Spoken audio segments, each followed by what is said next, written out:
Of old, you led your people and you took them to the destinations that you promised. And we are also thankful, Father, that you brought these great minds together so that together, dear Father, we can lead and guide the development of our countries, the development of the African continent, dear Father, because we know that the plans you have for our continent are plans for welfare, not of evil, plans to give us future and to give us a good hope. And therefore we surrender ourselves this morning before you and pray that you may lead the way, guide us, give us insights, give us knowledge, give us understanding.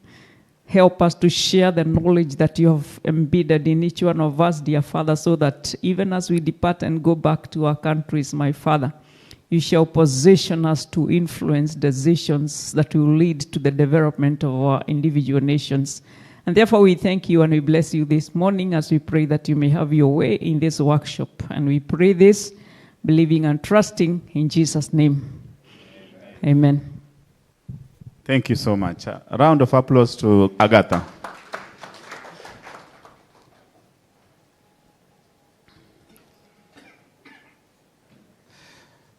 Thank you. We are about to start our day with our session 1. But before we start, I want us to do a recap for just 5 minutes of what stood out for us yesterday.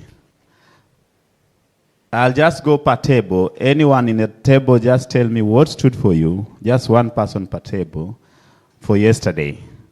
And then we will start our session 2. Lydia, could you assist? Start with that table. So anyone from that table 1, what stood for you yesterday, or what you think we need to learn or improve, just for a minute. Each table 1 person, then we start our day 2.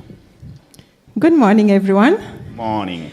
Yesterday, what stood out for me basically was the debate controversy and what constitutes the debate concerning evidence and what constitutes evidence.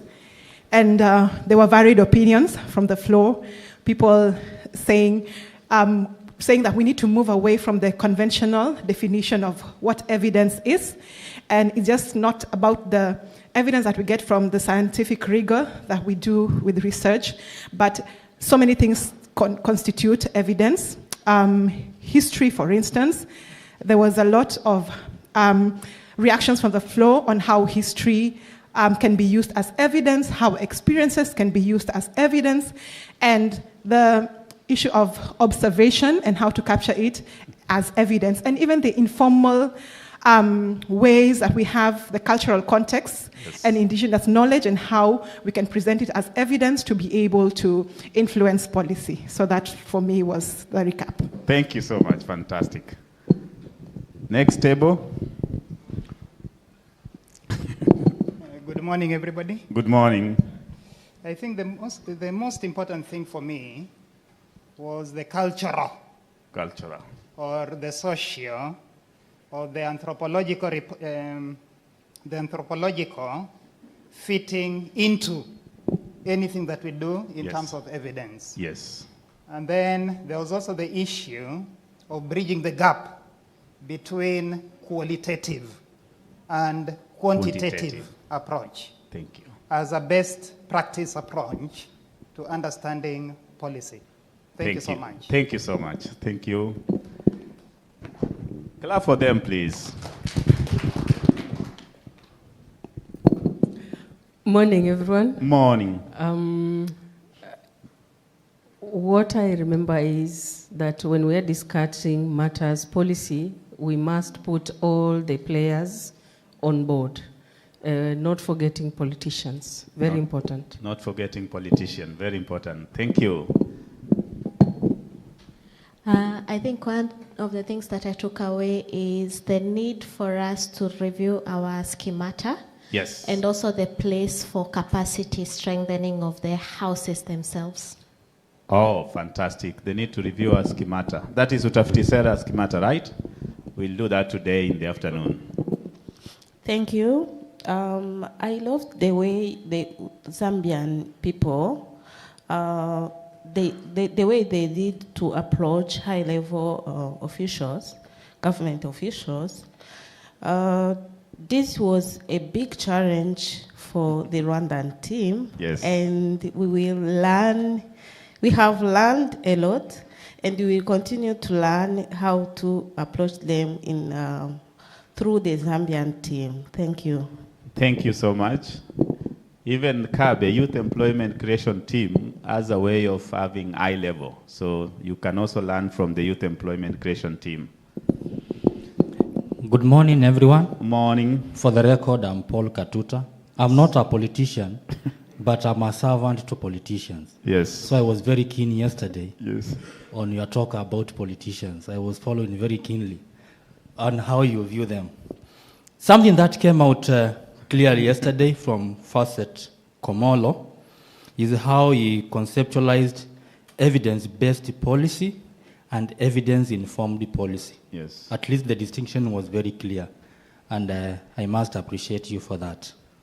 Then, as much as we lay a lot of emphasis on evidence-informed policy, and that the evidence should be arrived through the scientific way, it also came out very clear that the issue of evidence is not strictly on science, but it is more socially constructed. Yes. We can construct it socially so as to fit into the society, because we are dealing with human beings and not the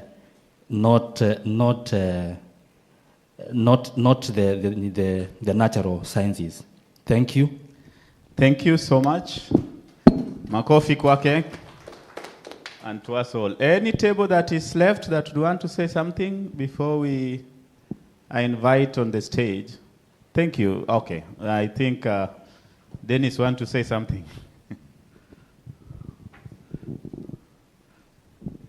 Good morning. Thank you very much. Thank you. Mine is not about what we learned yesterday, but a gap which I feel needs to be identified. One of the factors we noted in our group is the fact that there is a lot of research which is being undertaken within the academia, and also within our institutions.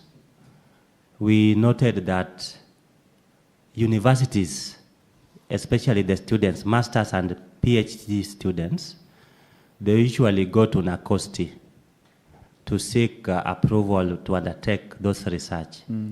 But once the research has been undertaken, there is no laid-down mechanism as to how that particular research finding can find its way back into policy making. So there is a gap that we need to bridge. Thank you. Thank you so much. Clap for Dennis. Thank you so much, team, for the good recap. I'm so happy that you have raised most of the issues that were discussed. What constitutes evidence, I think, carried the day. Scientific and science, observation, all the social and cultural issues that evidence should be even from practice, not only through that scientific rigor. And I think that was clear, and that is what we have been saying from all our houses. We are now set to start our day, and allow me to invite Dr. Sam Wando to come and lead us on this session 1 of day 2. Sam, the floor is yours. Karibu sana.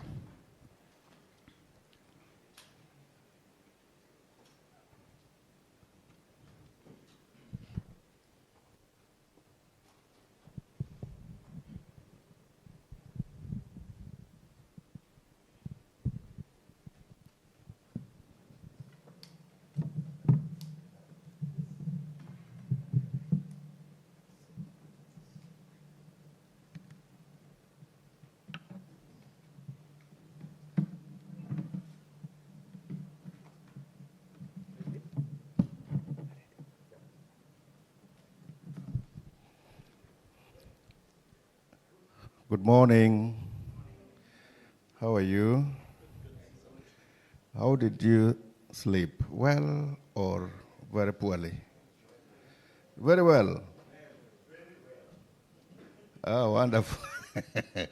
And how was your breakfast? It was good. Except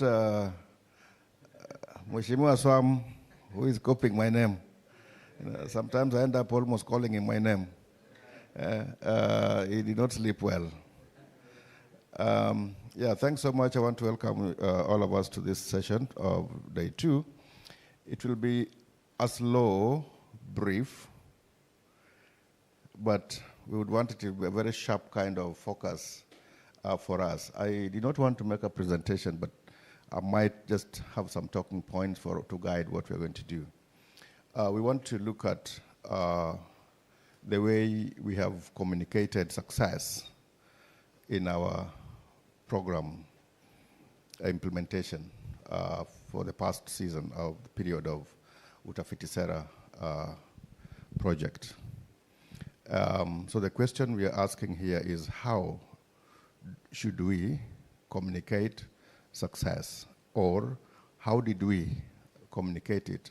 And then we will go to one more step of just seeing what you are communicating with us as success. Isn't that something that sounds and looks very easy? Yeah, because evidence, you already have it. The success is the reason you are here. Communicating it is what we require of you. That is the only thing we require in this session. So as a starting point, let me first of all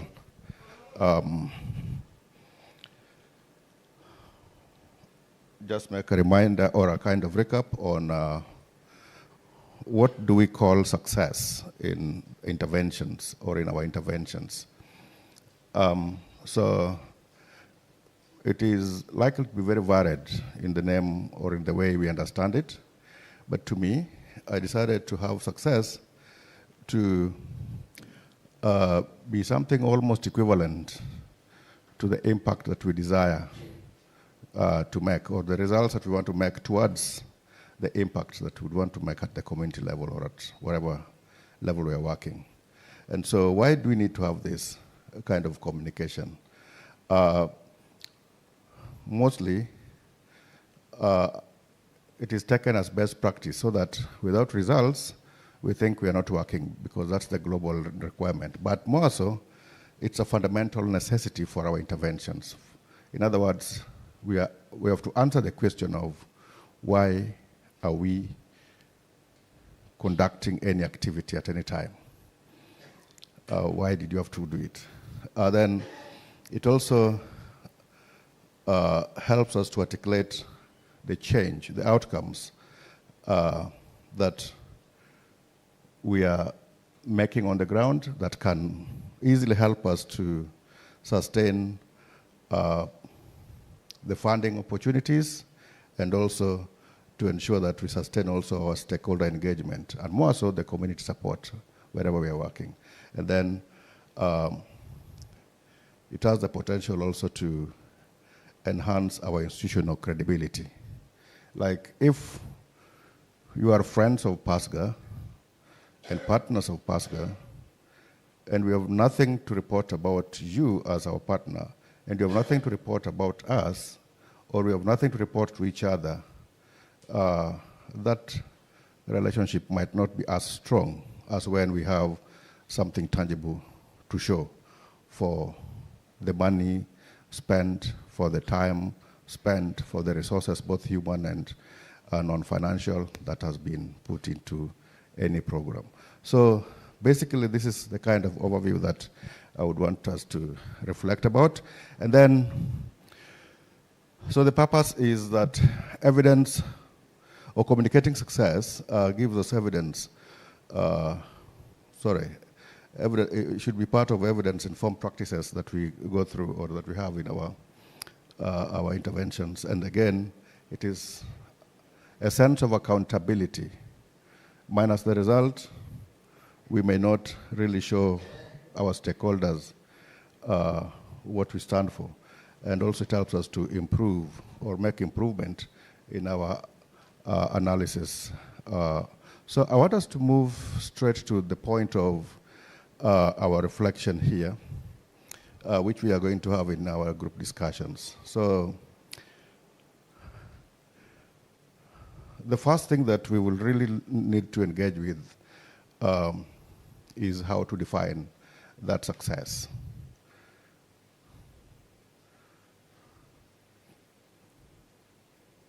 The assumption here is that you cannot communicate what you don't know, or until you put a pin on it and say, this is it.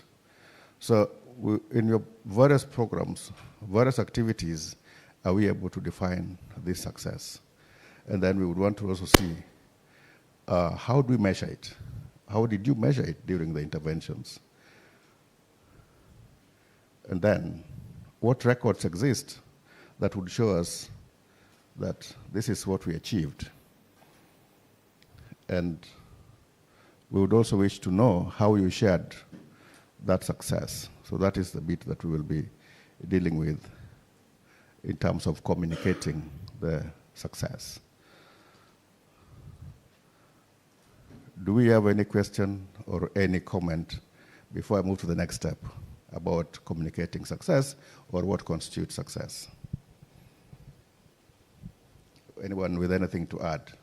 Because I want us now to move into our discussion groups.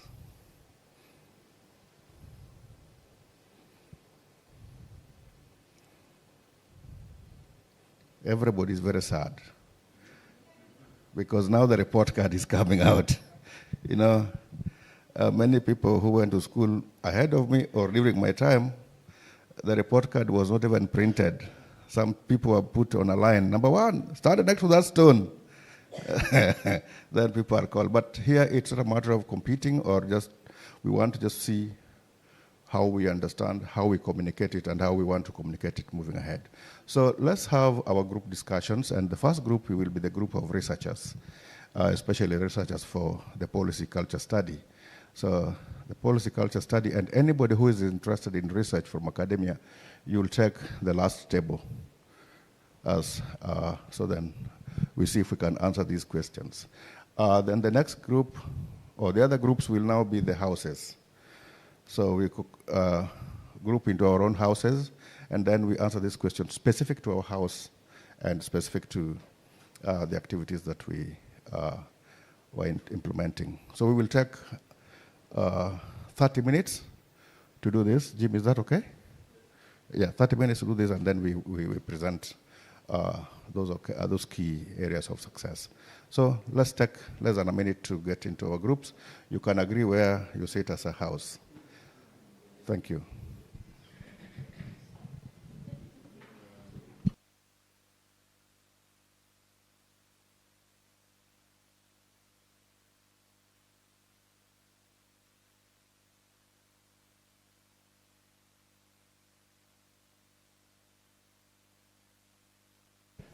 So let's start with food systems house somewhere. Okay. Jim, listen to Jim.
I hope you are monitoring the screen to know what time it is or how much time you have. Are you sure you have given us enough explanations about your success? You're not sure. So, but we can confirm, right? Are we ready? Are we ready? How much time do you think will make you to be ready? 5 minutes? 10? Okay, we will reduce the time for your presentation. So please reset 10 minutes. And please, let's keep within the 10 minutes.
There is sufficient evidence that you have all finished, and that is the reason for the noise.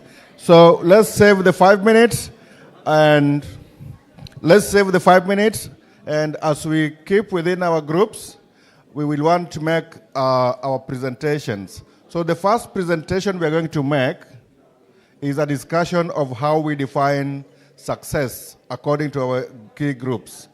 So Jim and Tim, can we have some seats here for the group leaders to tell us how they have defined success? We just want to have a kind of 10 minutes discussion on this. So team leaders for each group, please come with a chair up here. How we define success. Please, let's have some little time. Okay. Oh, do we need all that? Okay.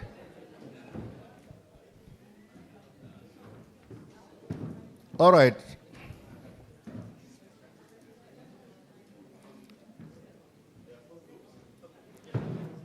There were 5. You just take your seat. We already have Zambia in the house. Urban governance, please, one person to come here. Urban governance, Rwanda, please take a seat.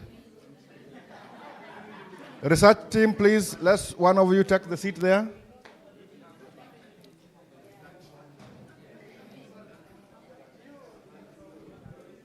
Hello? Hello? Hello? Hello? We, say wa, we.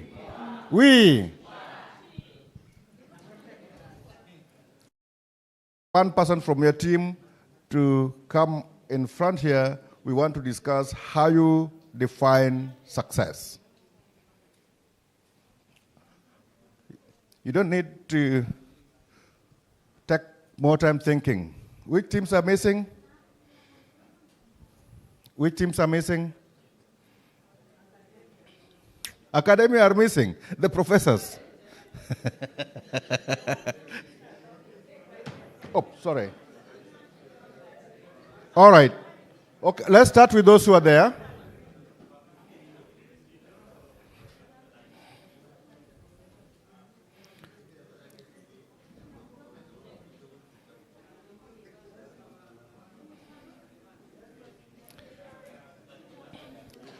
We will not actually expect you to be doing a lot of reading here, because we want to know what you have discussed. You don't need a laptop. Okay. All right. So, ladies and gentlemen, can we switch off that background light so then we see the presenters very well? We have one more house missing. Which house is that?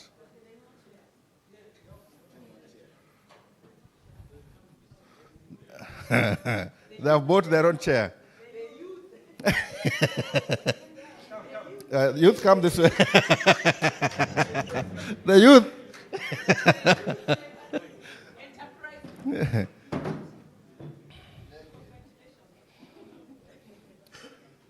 All right, guys, can we just give them a clap to make them ready? So we want to know how each group have defined success, and please, let's interrogate this by asking a few more questions from the floor as part of our plenary to know whether we are having some element of close to consensus on what success looks like for each group. So I will start with the research team. How did you define success? And how does that success look like? Yes.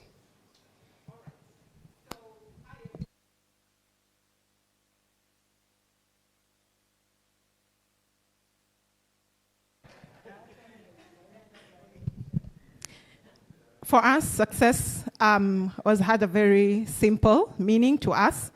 It's basically when you achieve your desired goal, and when you achieve your desired goal or you realize your plan, then that is what success means to us. It also meant, we also say that, it's realizing positive change. Because it's possible that you set out to do something, okay? So anybody can have a goal, and we gave an example of, let's say, you want to demolish you want to blow up a building, okay? That's a terrorist activity, for instance. And it can lead to negative externalities. Professors and academia, we get deep. So we said when we get positive externalities happen as a result of the planned activity that you had set, then we have achieved a success. Thank you very much.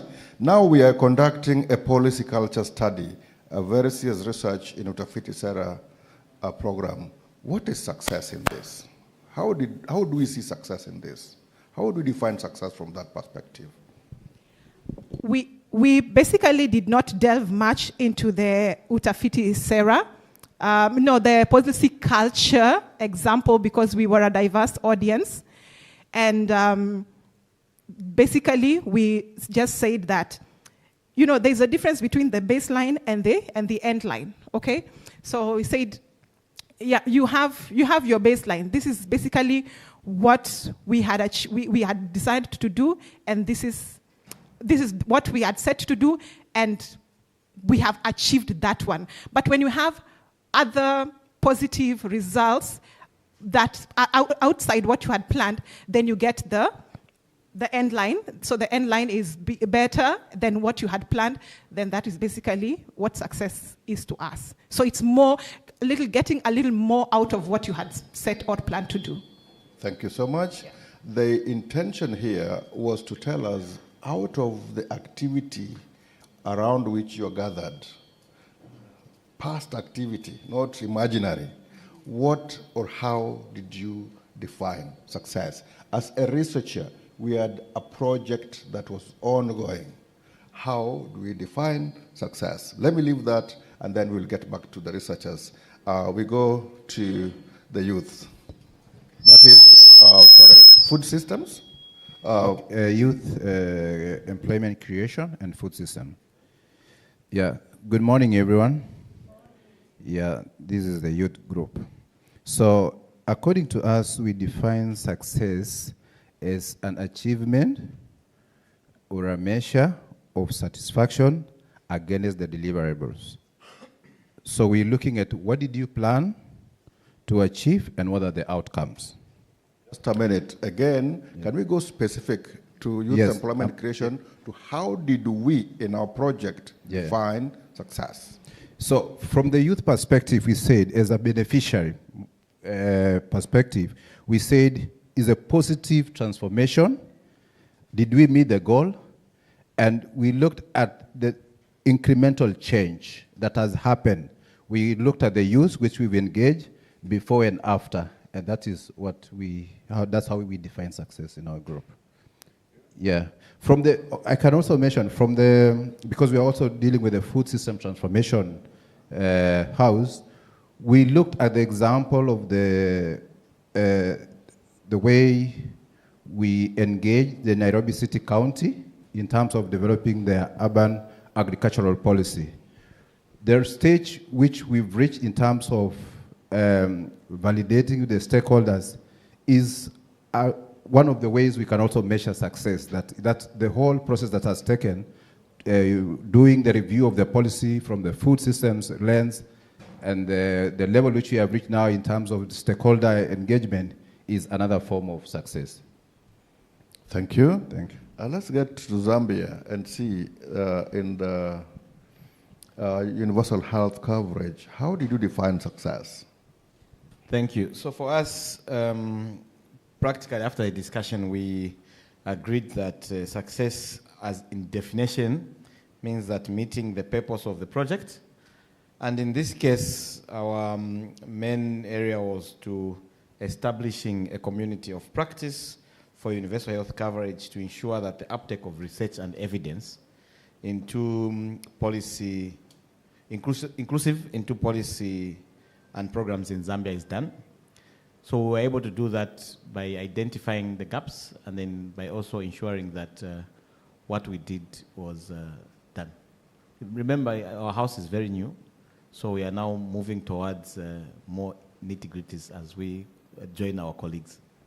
Thank you. Is the new really trying to give a disclaimer that success may not really be there? No. But we will want to establish that. Let's go to the urban governance, Rwanda. How did you define success, and what do you have to show us like success?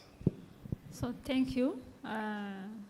So you know that when you are going to start any project or any research, you have target and objectives. So when you meet those target and objectives, then it is success. So sometimes it's when you are starting the objectives, you have objectives, and you have target, and you have some like how are you going to impact positively the beneficiary of the project. So then if you have achieved all these three things like target, objective, positive impact, then it is success. This is how we define success. That is, you've talked to us. What about in your project? How did you define success, or what is it that you see as success? Okay. Like we had convenings. We have made, like we mapped stakeholders. We formed houses. We managed to form houses and discussion and changing mindset of member of house. So because there were different stakeholders, like implementers, policymakers, those who are in charge of, particularly as we are working on urban transformation, you know that in Rwanda we have small land. So anything related to city transformation, anything related to land, it is very critical in Rwanda. So many conflicts are coming. So those who are implementing, the beneficiaries, the land holders, so there are so many conflicts going on. So we managed to have houses which have those categories of people. They came together, they discuss issues, and they also propose solutions together. So they changed mind, they could sit in the one house and discuss. It was one of our objectives, of course, to understand the Utafiti Sera approach, how it brings such different categories together to discuss on one issue and to have a common understanding. So for us, it was a success, okay, because it is very critical. If you come to Rwanda, you will ask anyone. I was discussing with our colleague. So we have so many things related to land, especially when we are transforming an area which was used to be rural area. So they are transforming like in cities. Some people are losing land. Others, there are so many conflicts like waste management. So your success is that now you have managed to have kind of Utafiti Sera conversations at city levels. Yes. Okay, urban governance, Kenya. So how did your project? Yes. So on how do we define our success? So we agreed that the definition of our success should first of all be based on retrospecting on what was our intention when we started this project. And we divided this into 5 aspects. So the first thing that would determine whether we have been able to realize our success is the recognition of social issues as a governance matter and its integration in the development projects. That is both in the infrastructure sector and also the human settlements projects. Another aspect that will define our success level is the extent to which we collect together multiple voices to discuss on the issues of social safeguards in matters development. Another aspect is creation of a safe space for dialogue among different actors who have different conflicting opinions on the space of social safeguards in development. The other aspect that would define our success is the building of consensus on the different opinions And finally, what would top it up is the influence of the social safeguards practice in infrastructure development. Okay, thank you so much. Does anyone have an extra or additional question on how each of the specific projects defined their success? Because we want to move to the next step. How did you measure? How do you measure that success story you have given us?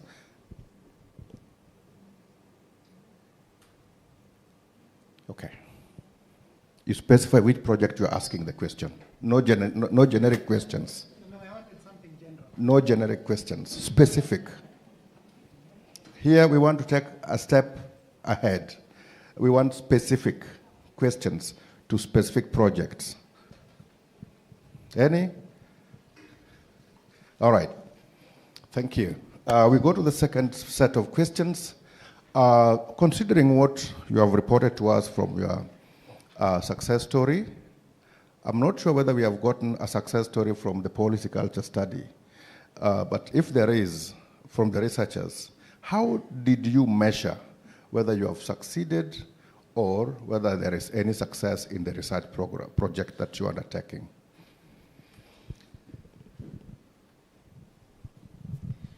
Like I said, we did not delve much into it, but something was mentioned by the team, and they said that one of the things that policy culture they have done is they have produced field reports and scoping, and scoping reports, and therefore, in terms of measuring success, we would be now, measuring according to measuring success according to the deliverables that had been set. So looking at milestones and assessing whether they have been met. So it's still work in progress, basically, but we did not delve much into it. Maybe somebody from the group will say something.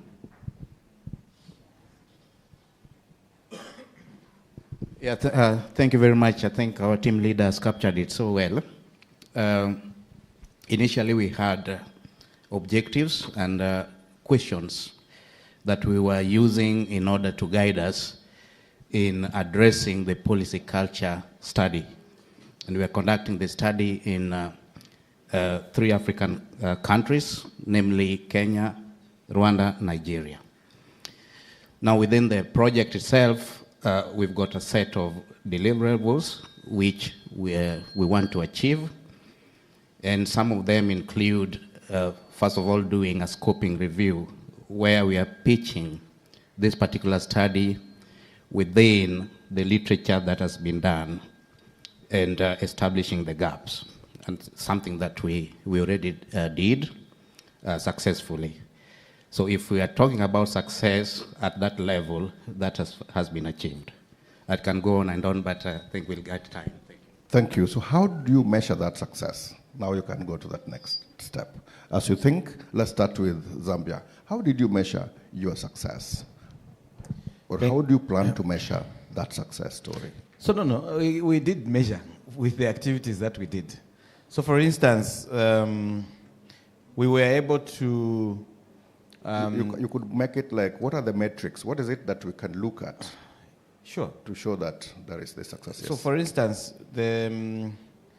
the map I showed you yesterday, we were able to map out the stakeholders and the number of them who are engaged. So for instance, if you're establishing a house... Number of participants? Yes, number of participants. Who did what? And their categories. So when I talk about categories, I mean, are they government? Is it the ministries? Is it from National Assembly? Is it from the private sector? And then even amongst the private sector, where are they coming from in that private sector category? And then secondly, remember we did a synthesis report. And then from that synthesis report, we were able to identify gaps and also what the house was going to work at. So now the number of synthesis reports. Yes? No, not the number. It's one. So the quality or the content? Content. Of the synthesis report. Yes. Which helped us decide on the priority for the house. Okay. In this case, it was leadership and governance. Wonderful. And then, moving further, when you look at the outcomes for the convenings, they were building on each other. So for instance, we had the capacity strengthening in UHC. How did you measure that? The metrics is what Yes. we're looking for. How do we measure or see? So using the that success? pre-test and the post-test. So you did pre-test? Yes, we did the pre-test and the post-test before and after the capacity strengthening of members. That gave the numbers of Yes. participants, and that And gave then the knowledge levels, and then after they also were able to tell. Thank you. Let's go to the youth. Thank you. Okay. The one example that we mentioned about how we measure success is that we've been able to train 35 lead SMEs on record keeping, capacity building, and several market initiatives. Yeah. So the number of participants trained? Yes. So how does that measure success? Of course, the means to this is they leverage technology, the use of technology in exchanging information. Oh. Yeah.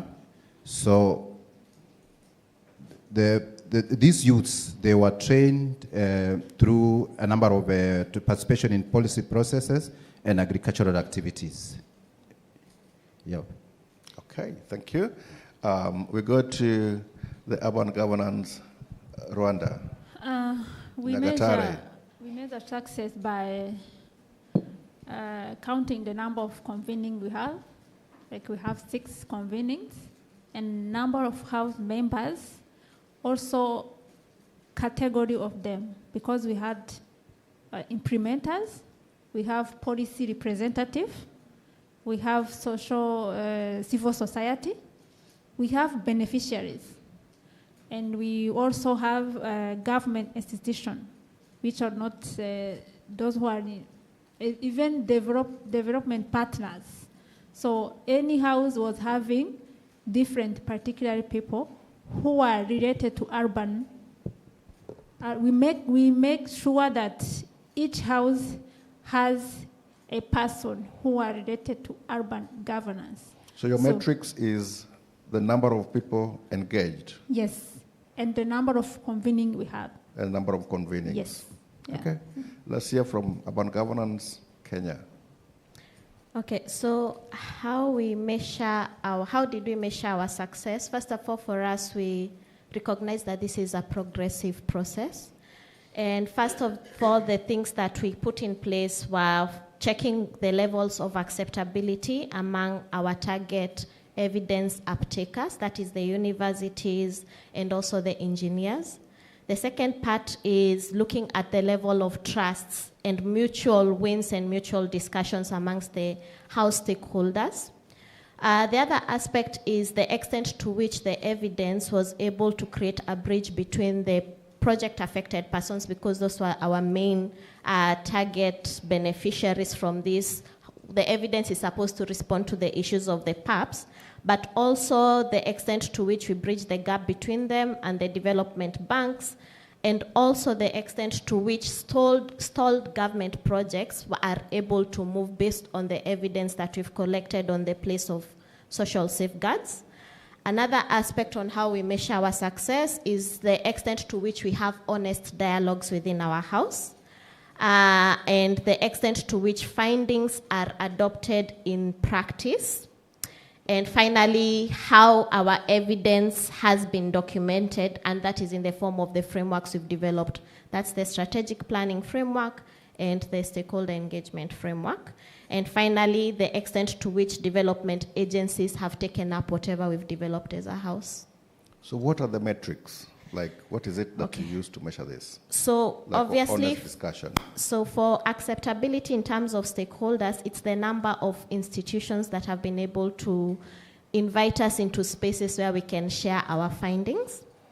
In terms of building trust and mutual wins, we are looking at the number of engineers, the number of institutions that have recognized that this is something that they need to implement in their practice. So for instance, the extent to which Kenha has taken this up, the extent to which Ketraco has taken up this evidence.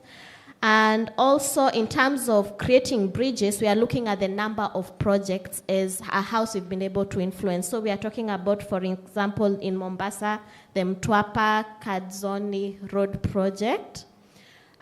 In terms of documentation of evidence, which the number of frameworks we've developed. So far as a house, we've been able to develop 2 frameworks, the strategic planning framework and the stakeholder engagement framework. And finally, in terms of strategies adopted by development agencies, we are counting the number of development agencies that have reached out to use the evidence that we've generated as a house. Thank you so much. We go to the next one, which is now, how was this evidence and the matrix documented? And we start with Rwanda. Okay, yeah. How was it documented? So we documented through Convening's reports, and we made policy briefs, we made infographics which explain the feedback, the ideas of House of Member. Okay, thank you.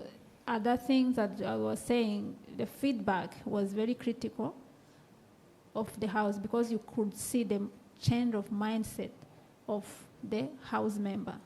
So they had some ideas, so they could explain through Utafiti approach. They could understand, they could relate their problem and how to resolve it. So through policy, any knowledge product we made, it has those critical points. Knowledge products. Yes, yeah. All right. The policy culture team? Through Chair, I'd like to request to get, because this is very specific, to just request a member from the policy cultures to come and, because we have just general points, but they can come and get it a little more specific so that it's beneficial to the discussion. Later on, thank you. Let's get to youth employment. Okay, thank you. It's So okay, how it's are okay. these success documented? Through policy briefs and synthesis. It's okay, go ahead. Okay, through policy briefs and synthesis papers. They had what we call the e-fact book. Okay, it's okay. A newspaper, articles. As we saw yesterday during the presentation, we saw when Mr. Odama was presenting, we saw the Seeds of Gold, Newspapers? Yes, newspapers, articles, yeah. I've given examples like the Seeds of Gold and MyGov. In mainstream media, we had K24, KBC, and TV47 doing those, and also in form of the infographics. Thank you. The young team. Thank you. So for us, it's through activity report, policy brief, mainstream media. That's it. Wonderful. So policy culture, you want to tell us how you measured now and how it was documented? Okay. Thank you so much, Sam, for this. We documented our success through various ways. One of them is we had a scoping document, which is basically a literature review. So that was there, which is available. Then we also had the field reports. We interviewed people. We have those. And we also produced a report of the policy culture study, 4 of them. We have one for Kenya, one for Rwanda, one for Nigeria, and a comparative analysis for all the 3 countries.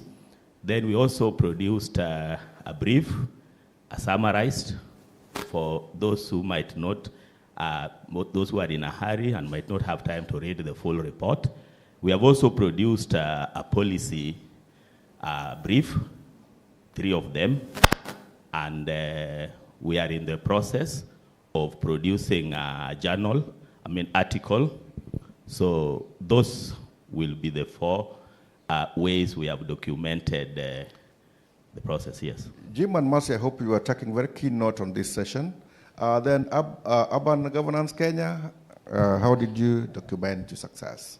So the documentation of our success first was the development, summarizing all the evidence into what we called ontological maps. both of the stakeholder engagement framework and the strategic planning process. As a house, we were able to develop a synthesis report based on the evidence that we were gathering as a house, and also a social planning reader. Aside from that, we were able to develop policy briefs based on what was coming out from the house, and also developed the infographics and also the reports. But also alongside this, as a house, we were able to, it has escaped my mind. Your team can help if you have someone in the team. Yes, so the social safeguards guidelines, Okay. which we are using as an advocacy tool. All right, social sisters and not brothers. All right. Right, now we go to the last one. I want us to combine now the last question, the last two questions. That is, can you now show us one example of the case story of that success or that evidence of success that you have defined to us? And then with whom did we share this? Which kind of audience have we shared? If you have not shared, it's okay. Like you might be planning to share the evidence of your success. So who would want to go first? Let's go from Zambia.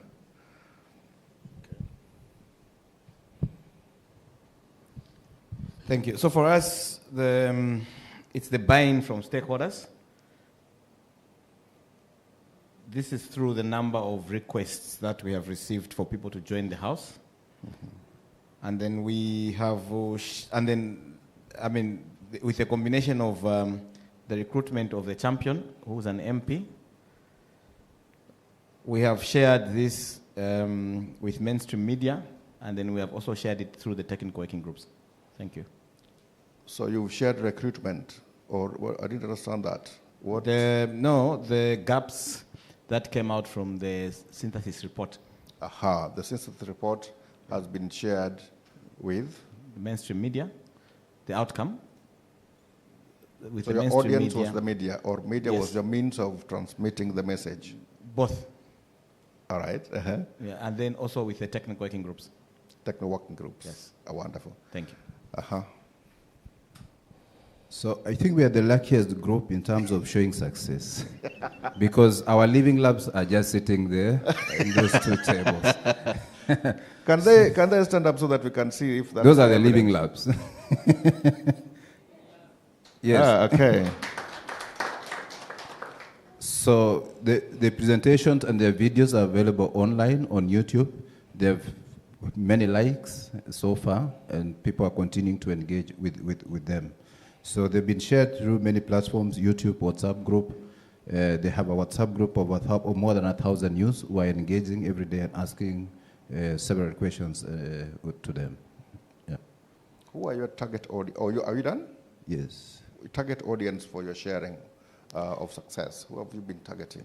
Currently, it's mainly the other youths, because these success stories have been shared in the WhatsApp group of mainly the youth.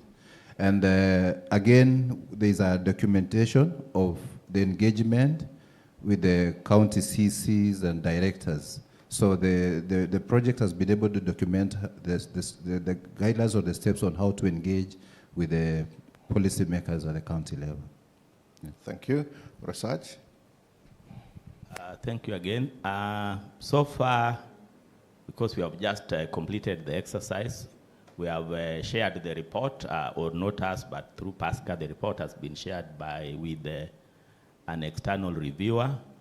So at least it has reached, and tomorrow, if you look at your programs, you will be the first group that will be sharing the report with here. Then we'll also, hopefully, we have an article, so we'll share it at that level. Those will be able to read the article. So we'll be able to share it as time goes, and so far that's where we are. Thank you. So you said that you develop policy briefs. Who are the target audience for the policy brief? If you maybe come up with the article, journal article, who will be the target audience, basically? And the reports, whom do you think might be the target audience? Correct. For the policy brief, our target audience will be, number one, the government officials or policy formulators, as we called them during the research. And then we had also the end users. So end users, we had universities, academia, we had international development partners, we had CBOs, we had civil society organizations. All those will share with them the policy brief. The second part of the question was? Any other reports? The journal, definitely, it will be open source. So all those who are interested in the knowledge, starting with yourselves, will therefore be able to access the journal. So we'll be able to share it that way. Thank you. Rwanda, the success story, and whom you may be targeting to share your evidence with, the documented evidence. Yeah. So our success story, the feedback from the member of House, especially depending on their role of this urban governance. One of an example of success story is a message from a director of one-stop center. Those people are in charge of anything related to land record, construction license. So they are dealing with beneficiary, what I'm saying, civil society and development partners, even implementers. So he said that now he understood this approach, Utafiti approach, and he recognized it as the best tool to achieve a sustainable development for our city. Definitely is only one. That's what he said. Thank you. Yeah, another one is Vice Mayor in charge of economics. He acknowledged this research. He said that the research should be part of policy. The recommendation, if the recommendation of research are well considered during policy making, that we achieve sustainable development. So other stories there, but I just... You did infographics and synthesis reports. Yes, we... Who are your target audience? We shared on social media. iPad Rwanda has a Twitter, has LinkedIn, and all convenings were shared on Twitter. You can go and find them. Even infographics, even the final project are shared on our platform. We have also a website. So all reports, all infographic, all everything, it is shared on internet. Sometimes we also go to media because we have some media who are working with us, so they share the message to blogs, articles, everything. Yeah. Thank you. And finally. Okay. So for us, our target audience are divided in 3 levels. We have the development partners, because these are the funders of the infrastructure projects. Then we have the government agencies, because they are the implementers of the project. And finally, the general public, who we believe should be aware of the importance of advocating for the place of social safeguards to protect their rights. So in terms of success, I think as a house, we've gotten to the peak of adoption of the uptake of our evidence. And the first one within the development partner sectors, we've seen the World Bank and the IFC basically engage with the frameworks that we've been able to develop. And for instance, the World Bank was able to develop a call for projects under the Kenya Informal Settlement Improvement Program that is based on the conceptualization of the strategic planning framework. And right now what is happening is the development of community development plans, which are following the more of the system of the strategic planning framework that the House was able to develop.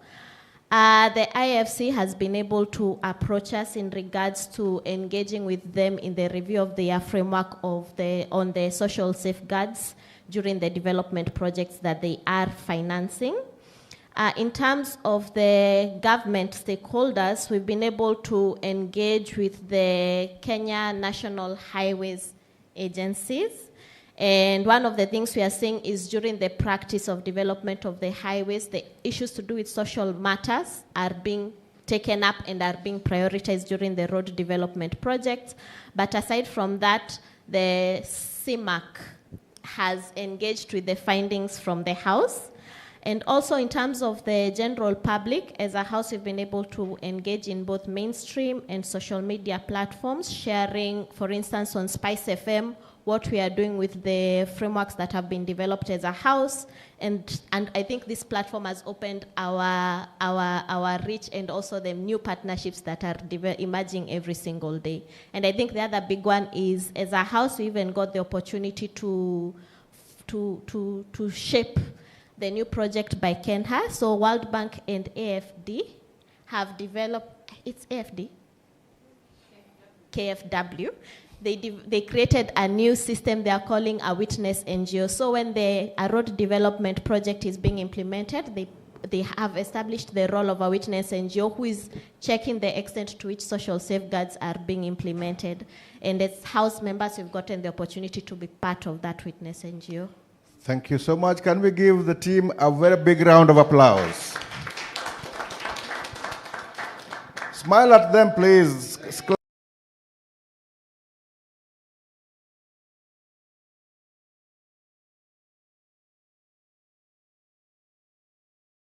Generic, please don't cause accidents.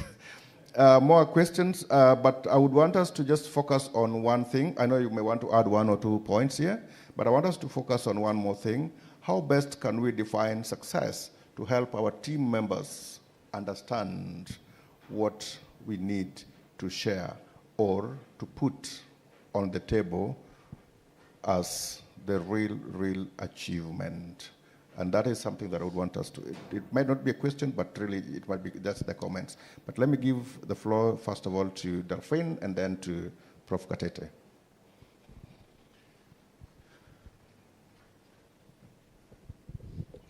Thank you. I don't have a question, but I would like to add more on Rwandan urban governance House target audience.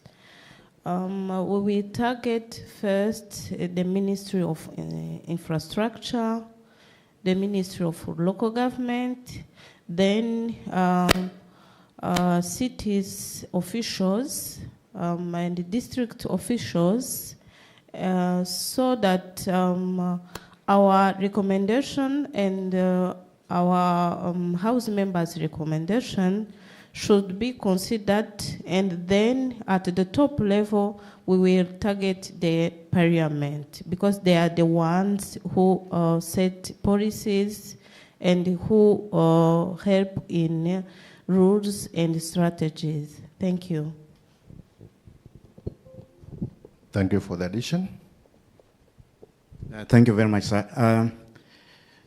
For me, what I did not get from our panel was the extent to which you think that your outcome contributes to shaping policy and bringing change to the society. Because I think the researchers that we are doing should be able to bring positive change, be able to solve some particular problem, and whether it is short-term or a long-term goal of solving a problem. So even though we could be doing researches, they should be those that can address the real-life problems.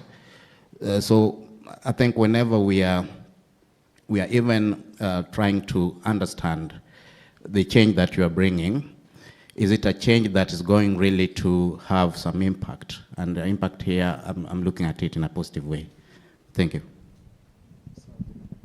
In other words, we connect to yesterday that evidence-informed policy making. How did we define our success, or how does our success stories lead towards policy? It seems to be missing. Anyone with the answer will. Thank you very much, moderator. I want to commend all the teams. I am Fatai Aremu. I'm from Nigeria. I just want to put something on the table for all of us to consider. All the works are wonderful, And there are so many things to learn from them. But I think there is still something we need to think about as researchers that are in the field of problem solving. And that is the humanity, how we humanize the evidence beyond policy briefs, beyond social media. And from yesterday and today, I'm able to see something that is probably the connector. For example, if we are looking at how we transmit the evidence, first and foremost, we have to see ourselves as salesmen. Because we want to sell ideas, and we want the end users to buy these ideas. How about if we look at human angle story as part of the range of products that we are considering? And by human angle story, researchers have not really taken interest in how to use storytelling as a tool of transmitting evidence. And when we use human angle stories, it can connect us from those technical reports that we have and innovative mechanisms of dissemination, like skits, like music, like poetry. You can't translate evidence, findings, recommendations straight, effectively, to those innovative products, except you are able to humanize them in the middle. So those human angle stories can also be added to the range of products that we are using. Thank you very much. Thank you so much, Prof. How do we humanize the metrics so that we don't end at the reports and synthesis reports?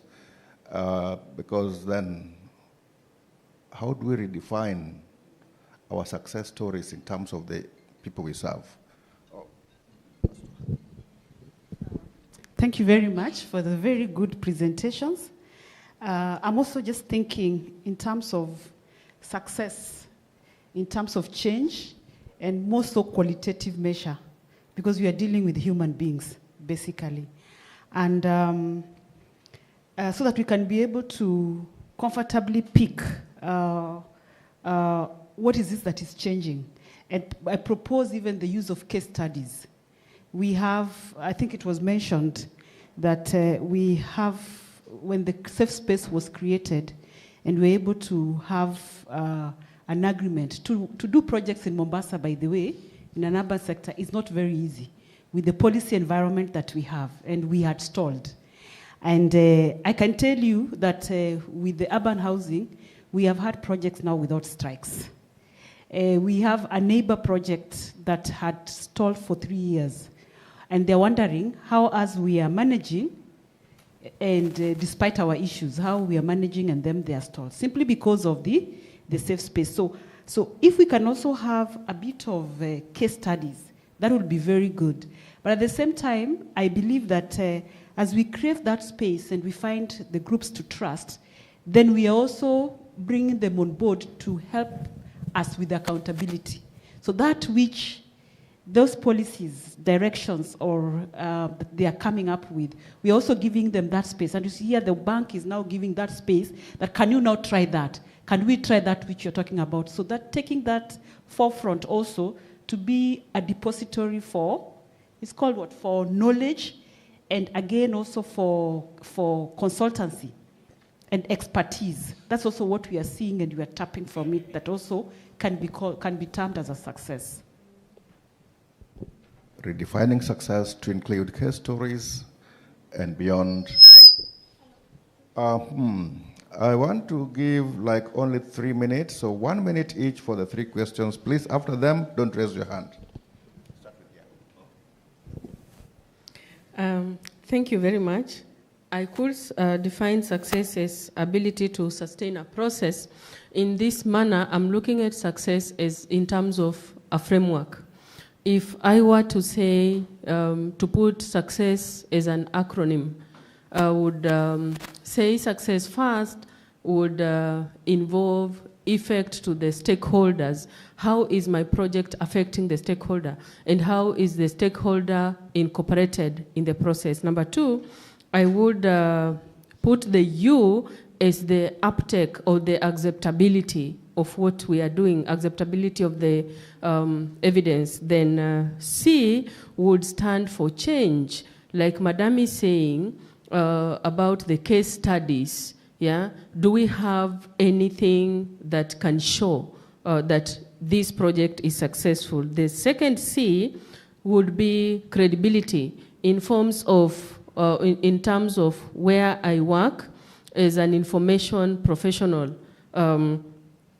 How credible are the results, or how credible can we say this whole process is? Can it be trusted? Yeah. Then E, I would talk about the effectiveness. Does the evidence affect life positively?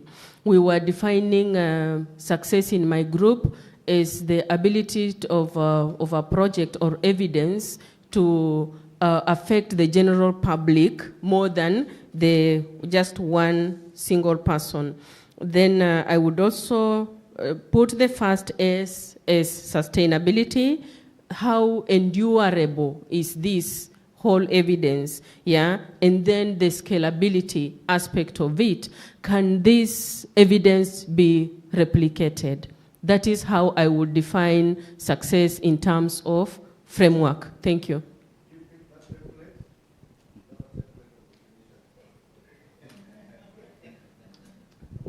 Thank you very much. We are the Living Lab from Youth Employment Creation House. And just like they said, we work with our evidence, we can actually say that this has been very progressive. We have been focusing more on evidence uptake because the first phases were to generate evidence. But then how does this evidence make sense? We realized that we would sit on policy tables just to discuss with the policy makers, but we were not connecting the beneficiaries together with the policy makers, and that did not make any significant change to youth employment creation. And so we wanted to enhance this evidence so that it would really make sense and connect with the two ends, the policy makers and the beneficiaries. And so what we did is to package the information very well from the case stories. We went to the field, actually the farms or the enterprises where our youth were actually doing their actual activities, and they would share their experiences, and they would share the experiences before and how progressively they've been able to grow through our intervention. And those case stories were presented in a forum where we had policy makers from the county and national level. At that point, you provide them a platform where they are able to connect with the story, the person. And at one point, actually, we had one person, a youth from Kakamega County, who was actually struggling with agronomy issues. And actually, they identified how to support and how to put initiatives, especially on extension services as with regards to youth enterprises. And so we found out that packaging this information and letting the youth speak for themselves, not us telling their stories, bringing them to platforms like these ones and they would tell their stories, actually was more impactful, and the policymakers would pick out the issues, especially on the youth. The other way we would we package them is to give them an audience, and we really applaud the media because the media highlighted their real stories during the presentations, and they would speak it out as it is. And when that was printed in an article, that article was able to speak to various platforms. And that is how we connected the policy and the beneficiary, and that has really been able to put us to a new level where the policy makers are able to take the evidence as raw as it is. Thank you. So thank you very much. I also want to put my voice into one, thanking the rapporteurs for a great job.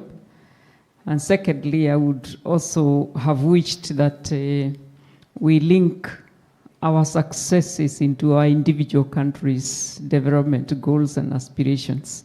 I think this way we will be able to become part and parcel of the greater community, and at the same time be able to demonstrate that we may not be very big, but we are also contributing to the development goals of our country.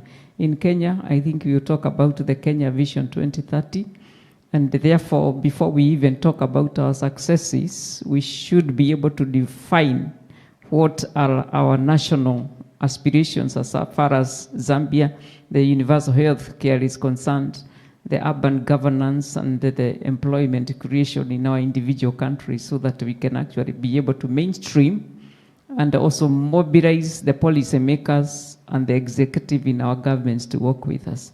Thank you.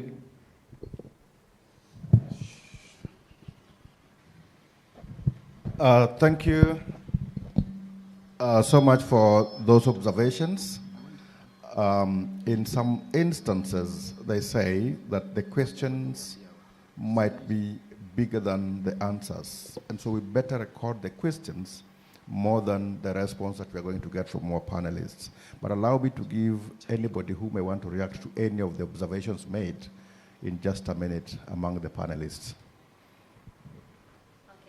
Just to indicate, I think the bit that has been indicated on the extent to which we can be able to show personified case studies, I think some of the things that from the House we've been able to see is 8 informal settlements currently are developing community development plans. And that is important because this is something that will transform the informal settlements. The priorities of the people are being mainstreamed into these development plans, and some of these priorities are going to be implemented in the course of this year and next year with the support of World Bank and the Ministry of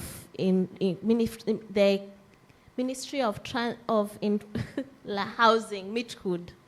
Yeah, and I think the other aspect is also the extent to which House members have been invited into to be part of the arbitrators, the grievance resolvers during different development projects. Okay, I also want to comment on the Rose and the other professors. So yes, we believe that our evidence will be considered, will be informed and be put into action because it is already started. We have the one success. We have one cases in Rwanda, which it has followed somehow the process of Utafiti approach. So it's a development of one area which is close to the main city of Kigali. It used to be completely an informal settlement. So they have redeveloped that area. It has become a well settlement. So how it was done, it was a several meeting between community, development partners, and Kigali city as implementers, also policymakers. So they had several meetings. They came up with a mutual understanding how they are going to develop that area.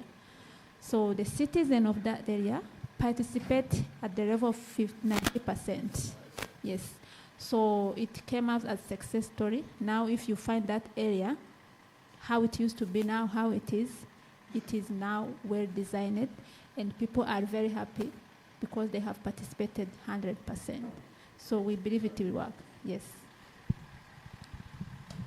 Thank you again. I think mine is not, one is a response to what Rose was saying, effectiveness, and I think for us, probably, the next phase is about advocacy because dissemination alone might not have a lot of impact.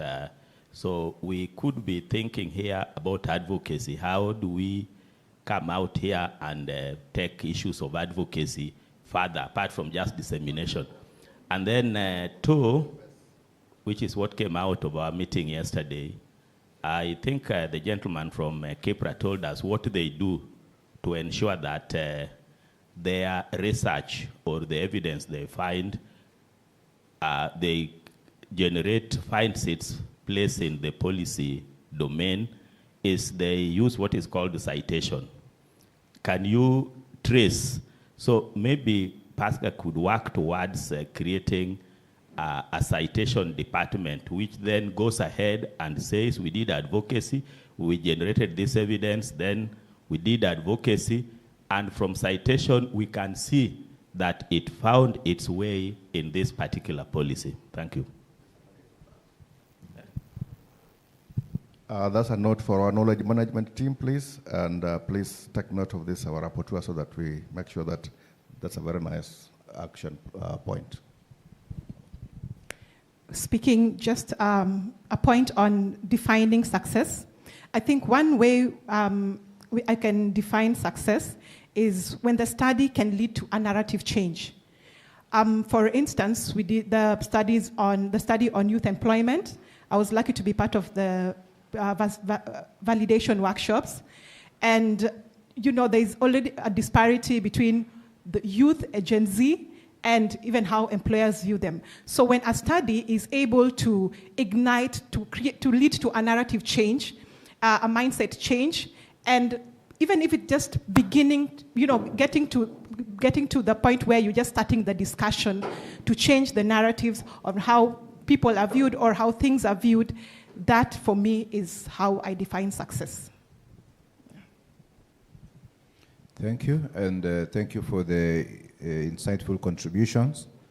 I would like also to reiterate the importance of the living labs, and probably through the Utafiti Sera, we can get to learn and even have some capacity building on how this can be done. Because for us to have very good stories, it has to involve the way we capture our data. So from this is something as a takeaway, and I've seen in some other places that storytelling is very impactful in terms of really trying to tell about the success. And then also, linking up with the development goals, we know that as much as we work in different projects, but the priorities always converge towards the national goals and development agenda.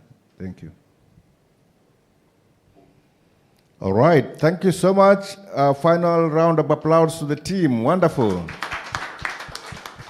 You can take our panelists a group photo, and then we end at that point. As we prepare for that group photo, I want to invite Mercy to make an announcement.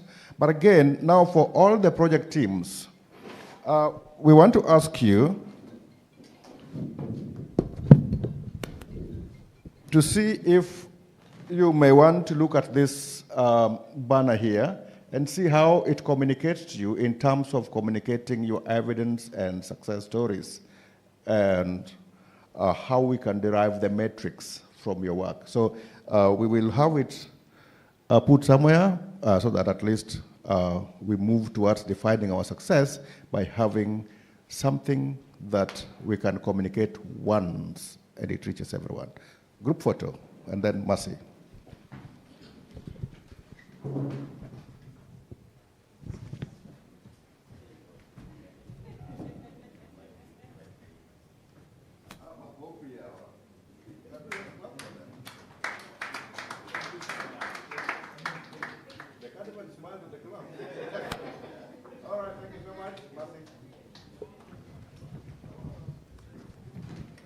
Thank you, panelists. Good morning.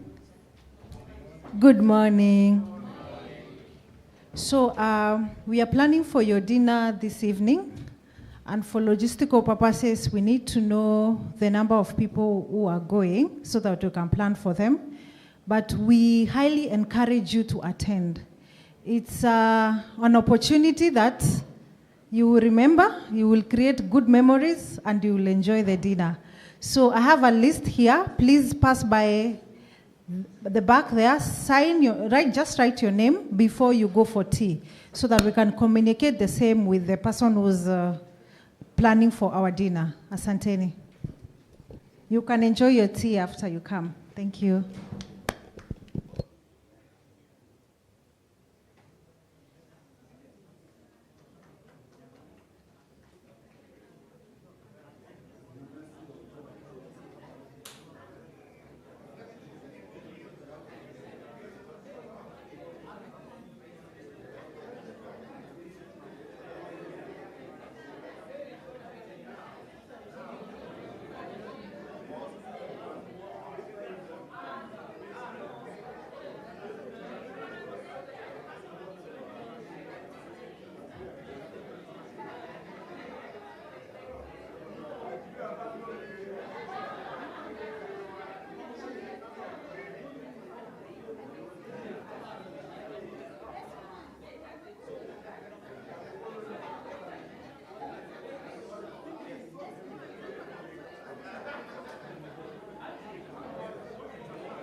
Good morning.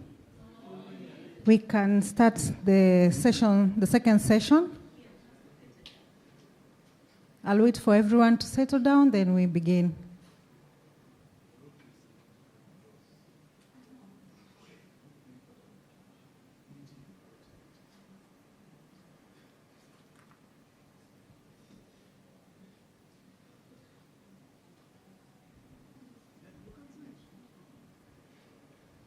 You're waiting for Euros.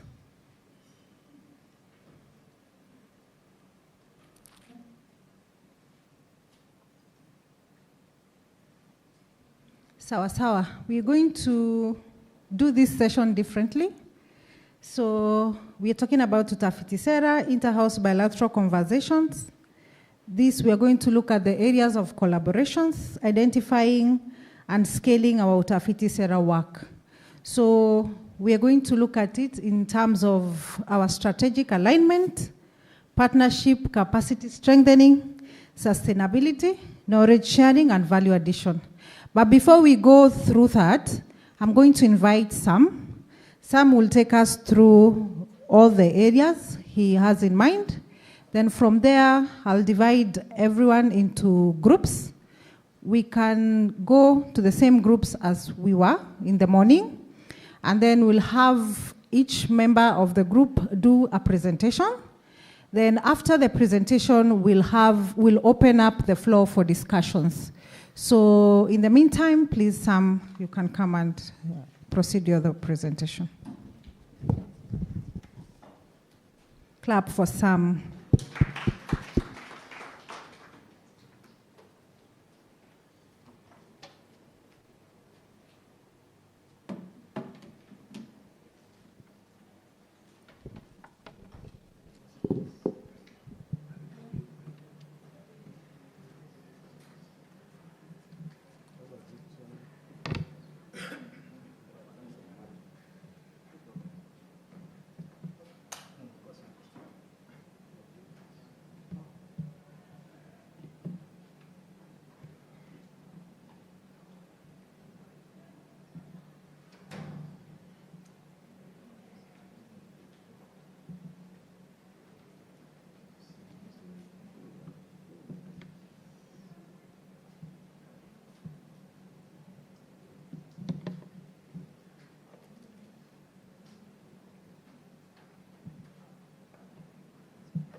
Good afternoon.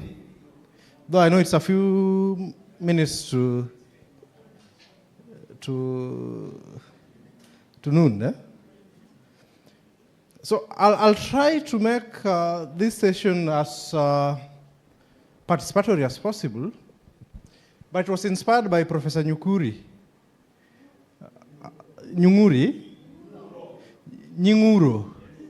Professor Nyunguru. But unfortunately, he's not in. He's coming. Eh? Then secondly, Mercy, you know, in this room we have got doctors, professors. Then you just say, Philip Nyunguru. You know, these titles are earned. Right, Professor Philip Nyunguru, Dr. Olela. Then others like myself, Sam Orlando. It's okay. I'm a namnagani Dr. Ngimu. These things are earned. Eh? So, yes, me personally, I'm a minister. I'm a commoner. Yeah, I'm just Orlando. Sam, the brown one in my village. Now, this particular presentation is divided into two areas. The first area is on what I may call the grand norm. And it's not the grand of grand, it's the grand norm, and it's very intentional based on the debate that we had yesterday with Fawcett Kumolo, Rosolo, and Professor Nyinguro. Then the second bit of it is on strategies on invited and invented spaces. And I'll speak about that because people are asking strategies. Now, why the grand norm? And I know we've got professors here, those who have turned books and have read, and it borrows heavily from Hans Kelsen. And I'll not want to go to the Hans Kelsen, but I want you to note the underlying term, the Constitution being considered as the grand norm. And you want to debate because it's a policy, Utafiti Sera, it's a policy research engagement. Now, why the grand norm? Why do I bring this debate to you? Do you think we've got a relationship in Utafiti Sera between constitutions and policies? Right? And someone should be moving with the microphone because we'll try to make it a bit participatory. So, it means that policies must be consistent with the constitutional provisions, right? Or is the constitutional provisions that should be consistent with the policies? Which one comes first? Huh?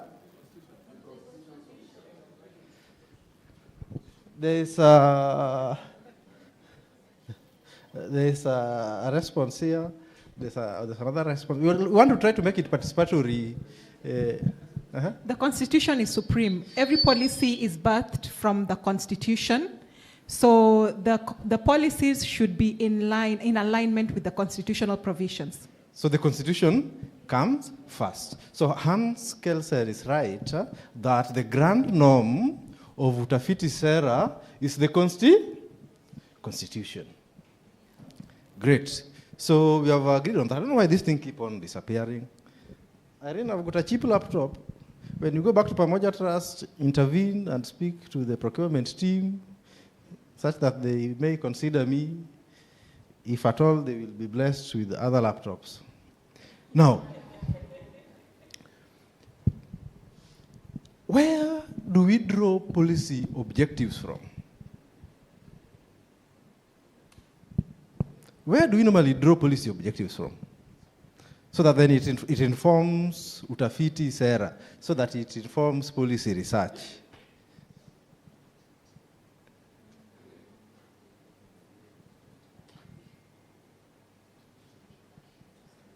Sally, you want to say something?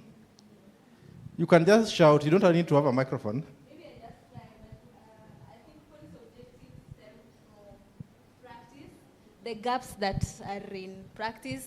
So I would say from the problem statements, yes, and also in alignment with the Constitution as well. So then, we agree that the Constitution being the grand norm, then it creates particular principles that we should use in policy formulation, development, policy formulation and implementation frameworks, right? Because we have agreed that the Constitution is the grand norm, so that then it creates the framework upon which then we need to develop policies, then ultimately it sets out the boundaries, right? So then, this takes us to another thing. that as the grand norm, policies normally want to advance particular ideas, right? So then if policies want to advance particular ideas, it means that there is someone who is anchoring the policy. Who normally anchors the policies is the government, right? Huh? So he's saying it's the ministry, he's saying it's the government, and then the people. But there are two concepts here. There's the state and there's the government. And I think that's something Solomon will really talk about, state and government. The difference between states and government. Basically, the state is more encompassing. The government No, it will not work. usually refers to the three arms. We talk about the fourth, the independent constitutions. Mm-hmm. When you talk about the state,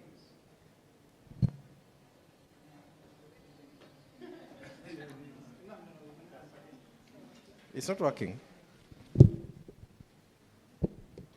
So, sorry.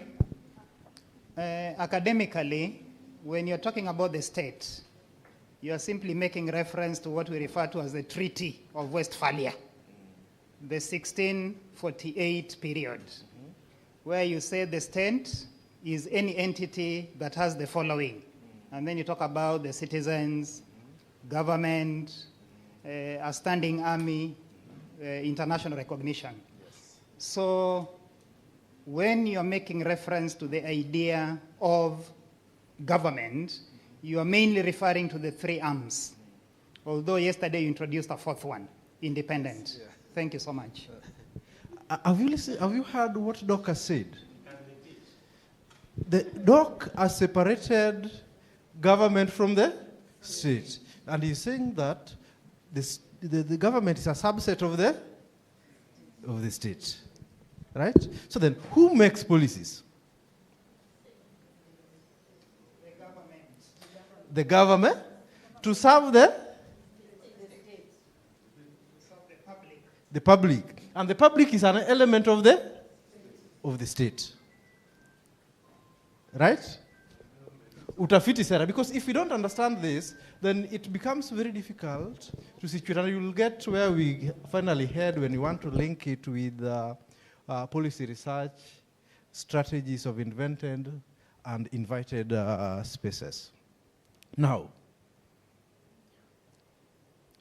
after the Second World War, for those who love history, and Professor Nyunguri is not here, Nyinguro is not here, but we will give you the microphone if you don't raise your hand. Now, after the Second World War, what did states do to ensure that we do not have a Third World War?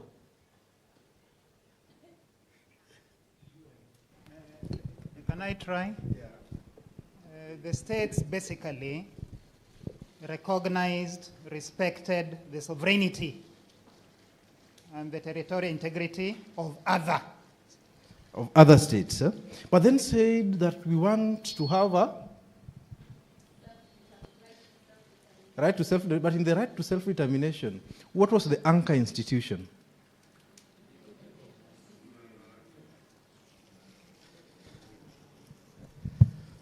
I think what they did, they came up with a policy, that is the Bretton Woods policy, so that we cannot have another world war in the future.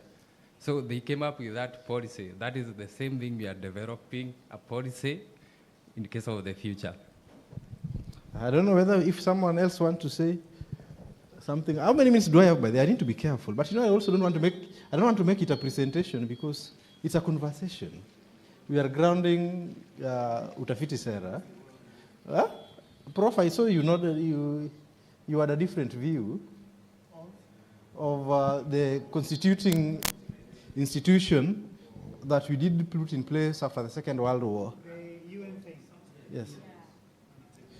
So, we are the United Nations. But which policy document did the United Nations develop? Huh? There's the UN Charter. Another one? It's offer. There's the UN Charter.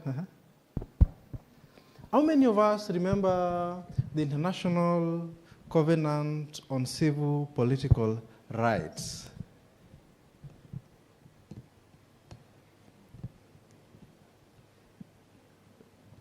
Others call it a Sally, you remember it? So, what did the International Civil Political Rights, because it was the states ascribing to it, it was not governments ratifying it. It was states that were ratifying it. What are the elements of the International Civil Political Rights? I wish I had a flip chart. But what are the elements of civil political rights?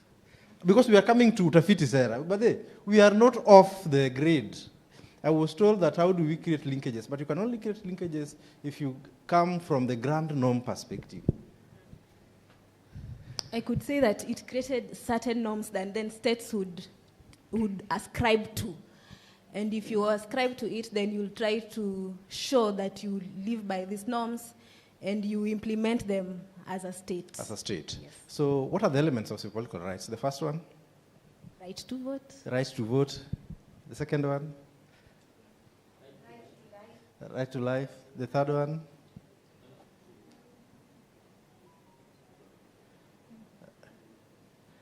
Self-determination. Rights of an arrested person. Freedom of speech and expression. Political participation, popular vote, democracy. Which ones? Now, I want to ask you a question. If today someone denies you the right to speak in this forum, that you don't speak, it you say, oh, I'm speaking Swahili, I'm thinking I'm in Kenya, or I'm that you don't speak in this forum, do you think you will die? No. Huh? No. Huh? What will happen to you if someone tells you, no, damn, you cannot speak in this forum? You will be sad, but you will leave. It's the depression. Now, what was the second generation instrument that the United Nations put in place to advance other rights that you can call second generation rights?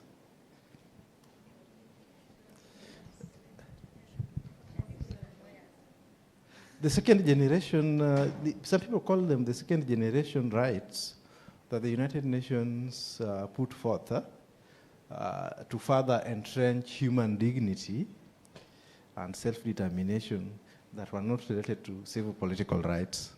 Socioeconomic rights. Huh? Socioeconomic and cultural rights. Socioeconomic? Weka microphone karibu na mdomo. Socioeconomic and cultural So Irene, rights. can you enumerate what are social, economic, and cultural rights? Right to health. Right to health. Right to housing. Right to housing. Right to education. Right to education. Right to social protection. Refugee rights. Yes. Right to food. Yeah. Right Right to to water. water. Right to? Now, I want to ask you a question. Members of this House, when you look at the International Convention on Civil Political Rights, which is a policy document, and look at the International Convention on Socio-Economic and Cultural Rights, which is also another policy, where do you situate yourself? Both. Both. But which one strongly first defines your work before you go to, because there's somewhere, you normally have a strength somewhere. Kwa mfano, if then perhaps right to vote, right to assemble, right? Sorry? Okay. How many of us are in in education sector? Education sector, okay. Thank you. How many of us are in the health sector? How many of us are in the food systems or the food sector? by virtue of eating and what you performed 10 minutes ago. How many of us are in the social protection? Oh, you mean social protection. How many of us are in the housing sector? Sally, Irene. How many of us are in the voting sector? How many of us are in the rights of an arrested person sector? How many of us are in the, perhaps, the freedom of assembly sector? So, it means that I would be right to say that the grand norm for the inter-house linkages is on economic and sociocultural rights. So that forms the basis of starting to develop what are the policy interventions, what are the policy research questions, right? So then we go to the next one. Because now we are agreeing that perhaps we are in the socio-economic and cultural sector. Now, when you want to interpret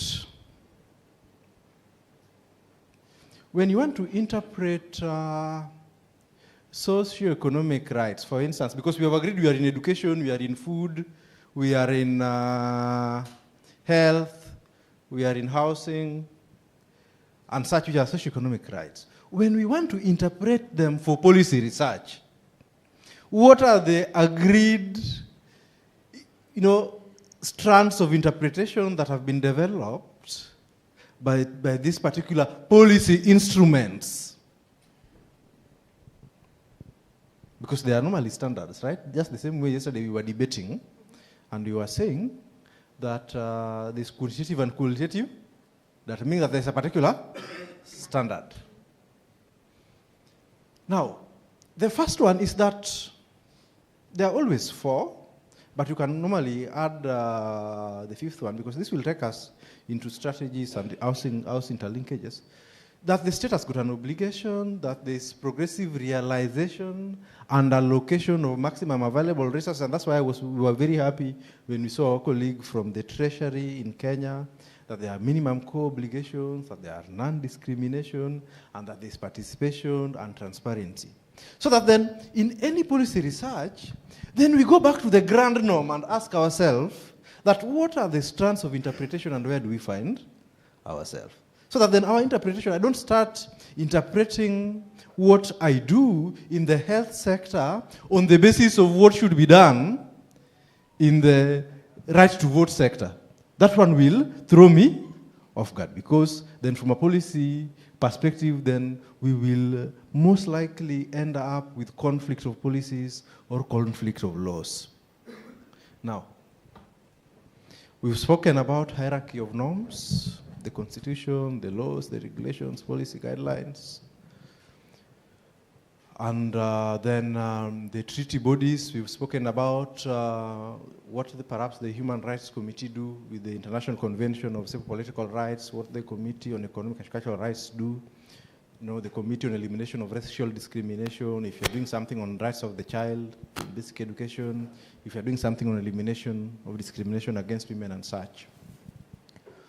So, what are the interfaces? So that then we start now creating the linkages. Now, the states submit periodic reports to these particular Utafiti Sera bodies. We call them Utafiti, United Nations bodies, right?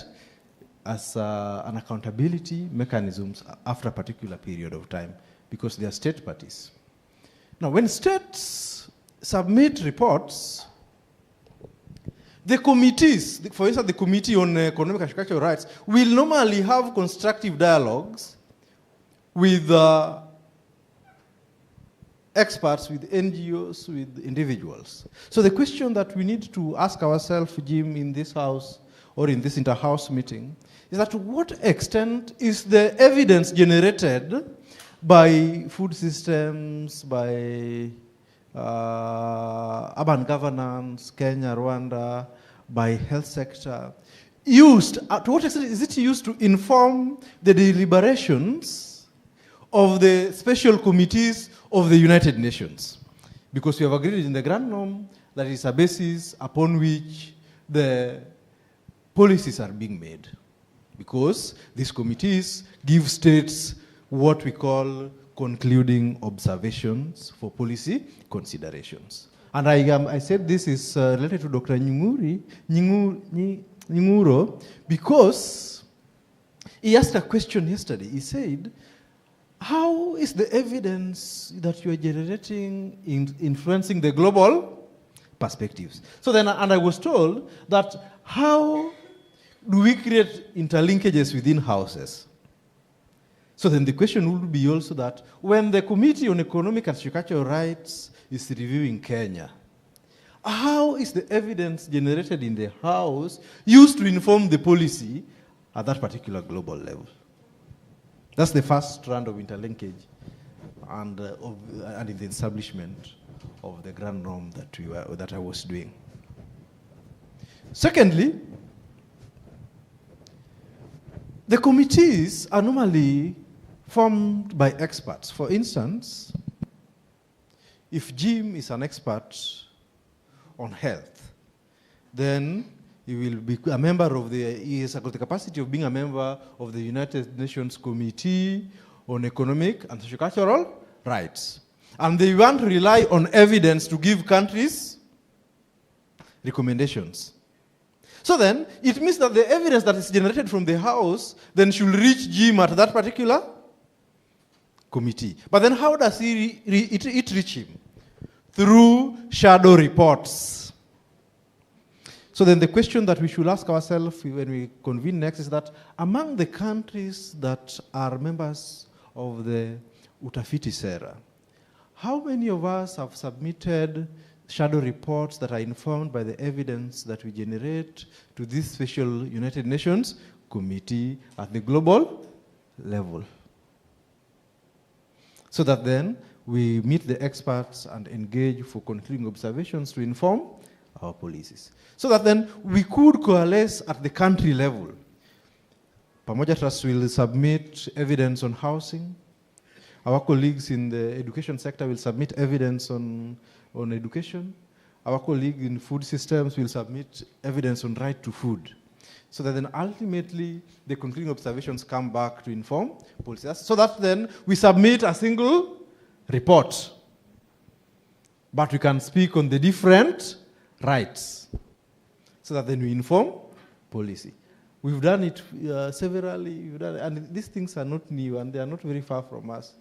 I think I started doing them when I was very young, and the interpretations, we've seen policy progress in these particular interpretations. And it normally happens in Geneva. Perhaps in the next budget, when Jim is fundraising, we will support House members to go and meet the committee members in Geneva and inform policy. There are also normally commissions. There are normally field missions. And who does field missions within that global level of informing policies? The field missions are normally done by people whom we call special rapporteurs. For instance, Pauline is an expert on the education sector. So then the United Nations floats up an application to become a special rapporteur. Pauline applies. Then she starts to do special missions to countries on that specific subject of education. Then she gives expert evidence and expert, recommendations to countries. And in doing these field missions, I don't know how many of us have always had an opportunity to meet a special rapporteur. But they normally come. But when they come, they want to speak to government and also speak to non-governmental institutions and researchers like yourselves. So that then in their report, then they make particular recommendations. And in most occasions, governments listen more to them more than the way they will listen to some Orlando. I'll tell you where I fit very well, particularly when it comes to demonstrations. So, the special rapporteurs play an important role. To what extent do we harness them as House members and use the evidence that we have generated to inform their reports? And sometimes you don't even need to know them, because when you go to the United Nations website, you get their email addresses, and their administrative assistants will always take your report. And when they take your report, they will rely on it. If they have got follow-up questions, they will always write back and ask you for clarification. And then they will submit their reports to the states to consider particular policy recommendations. How many minutes do I have? Wow. Yeah, we are very far. So the same also happens to the African Commission on Human and People's Rights, though it does not separate rights the way these particular global instruments have separated. But from our colleagues from West Africa, perhaps Zambia is not very far from West Africa, right? It's not very far, but I know you've engaged with the African Commission on People and Human Rights in Banjul, and the extent to which governments respect what the African Commission on People and Human Rights, because they also work very closely with the African court. The Kenyans, I think you can remember the Ogiek case. The Ogiek case was practically informed by what the African Commission on Human and People's Rights did, and it informed our policy. And remember the government doing a task force to implement the recommendations of the African Commission. So I'll skip that. Now, when we were speaking, the second interlinkage, the first one, I've created interlinkage between the global systems and the regional systems. The region can be the African region, the global can be the other global region. The second linkage that I want to create, interlinkages that the houses can explore, are on public finance management. Because we say that policies must be resourced, right? If it is not resourced, then it becomes a paper. And that's why the National Treasury normally say that, do you have a budget for this policy? And it's normally a question that comes. When you look at the sectors that we did highlight, be it health, be it education, be it housing, be it water, be it social security, to what extent do we anchor the principles of equity, participation, accountability, and transparency? And how do we link it with the resource allocation? For instance, if I may ask, those who are in the education sector, if you look at not the education sector, I think I've spoken about education sector a lot. Sally, we are with you in the housing sector. To what extent have we looked at the finance bill in Kenya and even use our evidence to inform the finance bill when the National Assembly is discussing it? Because we just normally make noise that we've not resourced the housing sector. But in the evidence that we generate, does it point to the deficiencies in resources, or where a government should allocate resources appropriately, so that then this particular proposal that we have in health, that we have in education, that in housing is well resourced? So the second interlinkage is that we cannot divorce the houses from public finance management. And this will take you to a different tangent perhaps that you are not used to, because it will be about the questions on what is the cycle of budget making in the countries that you represent. Who carries the bag? And what do they say about the bag? What are the government's priorities? Because if you don't do this, then the evidence we are generating will not be resourced. Because ultimately, we need to reduce our evidence. If we do policy briefs, they become policy briefs that can be used to inform public finance management in the countries that we are in. And I think that's something that our colleague, I think Olima, would speak quite extensively on how we link our work with public finance management to ensure that the policy see the fruition of the day. But there's something that's happening that we cannot close our eyes to, the third one. When you look at the sectors that we are in again as the different House members, is that the countries that we are in are going to development banks. Let me ask you, if you speak about World Bank in Kenya, I think people who are older than us will start speaking about structural adjustment programs and what it did. That was a development bank, right? Then the other day, there's something that IFC was doing, right? It was IFC or IMF. IMF was doing. It became a debate. Then kidogo, there was something that the African Development Bank was doing and the conditions that they were creating. It became a debate. And the stories that we've always heard about development banks have always been not so good stories because their loans comes with conditionalities, right? So, when you scan the sector that you are in, which development bank do you think is investing in this particular infrastructure? And are these development banks very far away? I know I've got 5 minutes. 2. Are they very far away? So then in the presentation again, I've sought to segregate the development banks and what their contributions are. And I want to interest the House members. These development banks have got institutions that are embedded in them that engages various experts like yourselves to inform their policies. The World Bank, you'll get the World Bank Ombudsman. The IFC, they have got, a stakeholder engagement framework and many more, and how they play out. So, because Mercy is standing, she will circulate this particular presentation, but it gives us a third linkage that we could do. It also got a bit of criticisms that have been leveled on the development banks. But we've held them accountable. There's a time we had to chase the European Investment Bank from deep sea informal settlement from those who come from Nairobi. And what we did is that we got over 1,000 people to send them emails on the evictions that they were carrying out in deep sea informal settlements.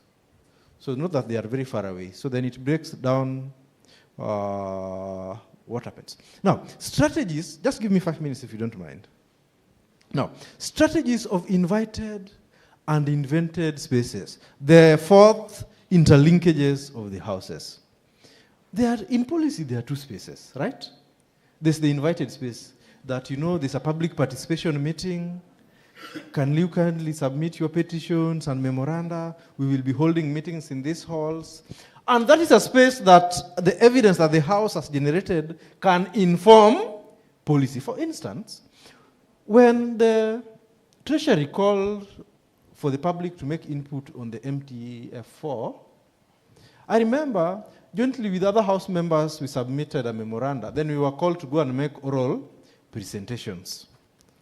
When we normally do public finance management, we normally do public participation meetings and people submit, right? So what can you submit? You can submit a petition, you can submit a memoranda, you can submit, you can make oral. Yeah, you can submit a? No, you don't submit attendance list. You ensure that the evidence that you generated in the House, for instance, Dr. Odami, in the food systems, when they are doing public participation meetings at the county, ensure that the evidence that the House has generated is packaged in a memoranda and submitted to the National Assembly. And the stamp that we received. Then you go back for oral presentation and make a justification as to why you are making that particular proposal. Because your proposal is informed by evidence. Because see, we are saying it's policy research. We are saying that we are generating evidence from these houses. So those are invited spaces. because they are in law, they are in a cycle, they are predictable, they always come at a particular time. They are invented spaces. So the invented spaces depends on how expansive your democracy is. This is just a schematic on how policy space is. Actually, it's never a straight line, because the president also wants a road going to their house. He wants a big house here. He's got another wife somewhere, and it becomes difficult. The civil society are also making a lot of noise. There's also the auditor who is on the neck of the treasury and such.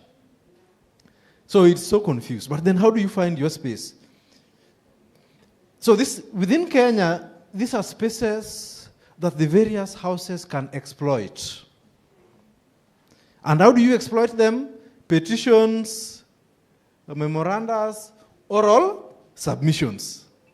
And you use your evidence to inform that particular policy. But these are invented. This one is when our colleagues from Treasury do not want to listen. We treat the ground. How do you treat the ground? You ensure that when they convene their citizen participation, you've got 200 community members who have got your evidence, who speak about it at that particular forum. You will listen. You will not run away.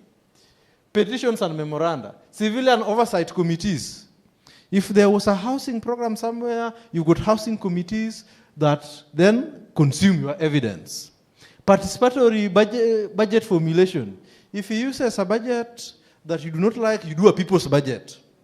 And this works. You remember there's a time Mwai Kibaki in Kenya, who was the president, refused to gazette the National Land Commissioners. Right? That was 2009. 2010, immediately after the Constitution. What did people do? There was a People's Land Commission. Then he delayed. He was taken to court. And then there was a court order. And then he formed the National Land Commission. Was not a win for public policy. You know, citizen alternative budgets. You remember even when they refused to do the Kenya National Commission of Human Rights, there was the Kenya Human Rights Commission that was a people-led process.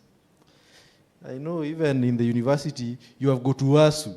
If they don't want to go do the bargaining agreement, our friend is called, who I know him, Constance. It's called Constance Wesonga. Very bogus, but he's the person we see. He brings evidence to the table because we see him in the media speaking about collective bargaining agreement. You know? So, colleagues, as I conclude, this is the last slide. There's something, I've spoken about 4 interlinkages. I've spoken about the interlinkages at the global level. I've spoken about the interlinkages at the regional level. I've spoken about linking this with public finance management models. The 4th one is the invited and invented spaces, right? Now I am concluding, and I'm using this to incite you. And that's why Prof is not around, because Prof incited us yesterday. You know, our existence is based on a particular goal. And when we organize for 2 things. You organize to have power, and I think this why in political class, it's also that you want material power. And they normally say politics about who gets what, when, and how. So our data can also not be innocent. It's got a bias towards particular causes, and it's got a bias towards a social justice cause, right? So we organize for symbolic power and material power, because why do you want to go hungry, or why do you want to lack water when State House has got more than enough water? You know? So what do we need to do? We need to have large federations such that then our debates are not only debates that are within the confines of academia, so that then to what extent do our debates resonate with the masses whom we speak on their behalf? the masses who the treasury will consult. Such that then, it does not only reside within this house. So then as you live here, I think the gospel should be that we go back to our houses and organize for symbolic power and material power. That the material power can not only be concentrated on the hands of the few. That everyone, inherently, by being a human being, you deserve dignity. But then as they say, and as I conclude, no one has ever gotten his right on a plate that they carry to you that, Odame, now here is your right, eat it. It is claimed. And our data should be used to claim that right. And that's why the work that you do in health, the work that you do in education, the work that you do in housing, the work that you do in social protection is not a service. It is a right. And that's why the grand norm situated them as rights. So they must be claimed. So if you claim them, there are only two people on the table. The person being eaten and the person eating. So you decide who you want to be. So I can't say more. I think I'm done. Huh? But kindly let's remember the linkages. Thank you.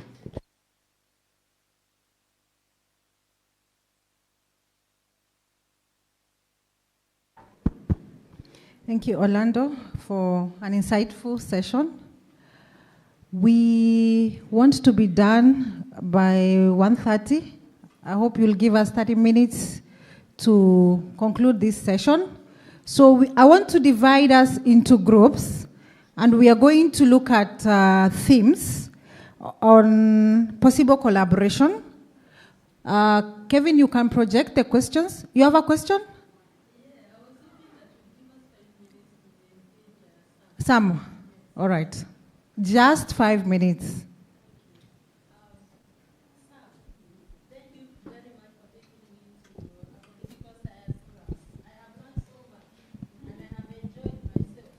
But I have a question.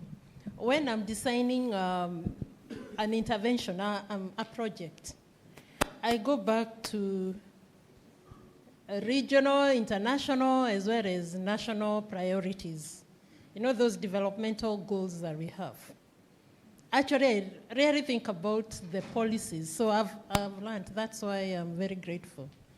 But now, as you're talking, I was asking myself, what then is the linkage between what I do, because I look at those priorities. If I'm designing a project around university financing in Kenya, I'll go to Vision 2030. I may go to the Constitution, but really, I get my policy concerns, issues from those priorities. So what is the link between those priorities and goals and what you have presented to us today? This is the link. If you go to the United Nations website, check your country, you will get the periodic report submitted. So there, in the report, they will say we've got a Vision 2030 that we are submitting, right? That we are developing. So that's what they say. But you know, with your evidence, you've got further information that you've got a Vision 2030 that anchors higher education, but the higher education has got the following challenges. Because perhaps it does not disaggregate on this and this, it does not look based on the evidence that you have. So that's why when you submit your shadow report based on that particular evidence, then that special committee normally returns back to Kenya concluding observations. And in the concluding observations, they will cite your data and say that based on this data and the vision that you have into Vision 2030, you need to take the following steps as a country. So when they come, they go to the Department of Justice. In most countries, the Department of Justice, so they are, the Attorney General's office. Then they engage the relevant state department. So when they're engaging the relevant state department, already you are also with that state department. So then it leads to uptake of your data.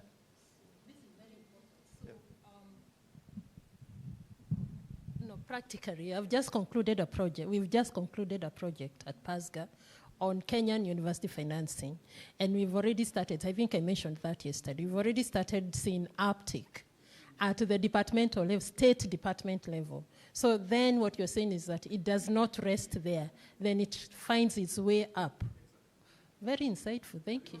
Even for the SDGs, for those who have been dealing with Sustainable Development Goals, when you go to New York, the SDG Forum, it's normally based on the uptake that they have taken, but there are more that you want, right? So then you meet them as the SDG Forum with your data. But you know, if you are quiet, then what they have taken is what they will run with. That's why these spaces are quite important. Even the World Bank Ombudsman, KFW, I was telling Rose the other day, they are having a witness NGO because we sat down with members of parliament from Germany, in Germany, so that then how they design their international cooperation then takes up particular dimensions. Thank you, Sam, for that insightful presentation. At the level of the House, I'm just wondering how this evidence can be able to reach those areas you are talking about. Even within the country itself is a problem. Even to reach the lowest level in the county. Even what we call public participation is just a sham. A few people are called, given sodas, and then they are told what to say, and it just passes. And this has brought in a situation where the citizens feel that public participation is not even worth attending, because their voices are not heard and their ideas are never taken into account. And no wonder, that's why even to bring a quorum in a public participation, you have to ferry people, you have to entice them with some tokenism so that they can be able to really agree with you.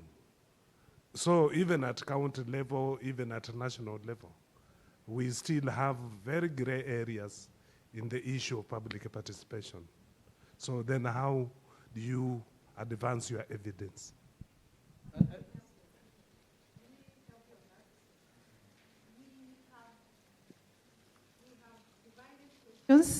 And part of what you asked is what I want you to tell us. So I'm going to divide everyone into the group. That question, answer it in the group. I want everyone to answer that question. It's part of the knowledge sharing. Can I use the other one that is the international, how it reaches international level? Okay. Rose here is an example. The European Investment Bank was doing a road here. Community members who have got even a problem writing, you know even how to use a laptop, wrote 315 letters to European Investment Bank. And they came here for a mission. So I think it's us who limit ourselves, then we start thinking that we do not know. The power that resides within you and within these houses is quite immense. Quite immense. You just need to establish the right channels. And Jim, in the designing of the proposal, we need to have also political education and government structure.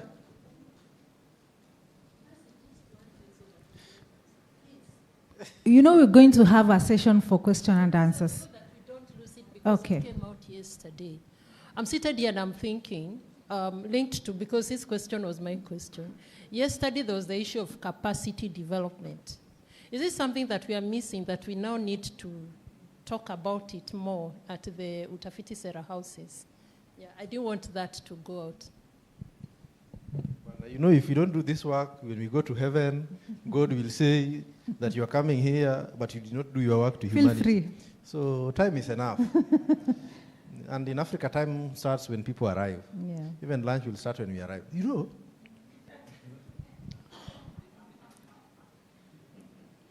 when you organize properly and use your evidence to communicate, be it to the World Bank Ombudsman, IFC stakeholder engagement framework, European Investment Bank, the complaints mechanism, they will listen because they have got a reputational risk. They are funded by their taxpayers.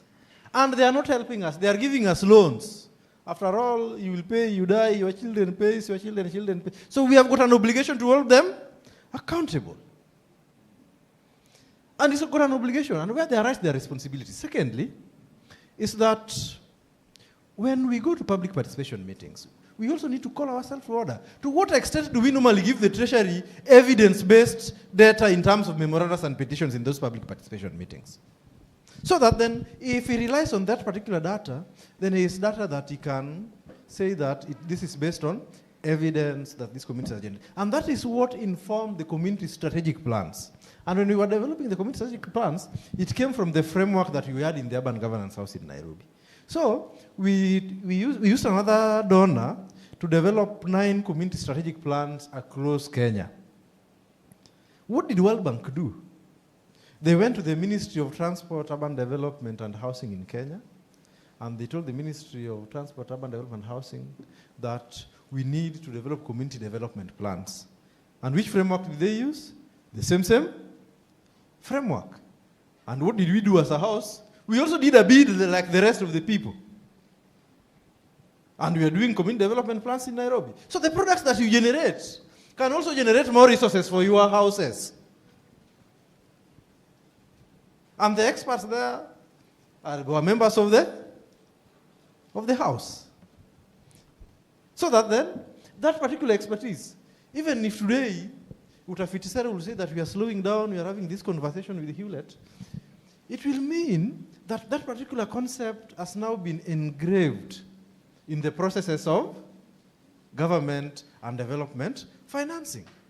But if you don't systemize it, and doesn't give results, because then communities were going to county governments and they were saying, we have got community strategic plan, this is the strategy that we have for our community for the next 5 years. So then they were wondering, how come we have got communities from Kisumu, Nakuru, and Nairobi having this thing that they call community strategic plans that have got evidence, that seem well researched. Then they took it up and turned it into a policy. I saw it again 6 months ago. They have added more cities and other people. But now there is a difference. The values that you and I have by virtue of being in this house is different from the value of another consultant who is just in the street, who will see the adverts and apply. And that's the mistake we normally do. That we do not want to bid because we think that it has been given to someone. When we bid, we never knew. You are only two. But it is important that we take our evidence out because of the values that we expose. We think differently because we've been in the houses. And our countries need us. So don't agree to be a kitoweo on the table.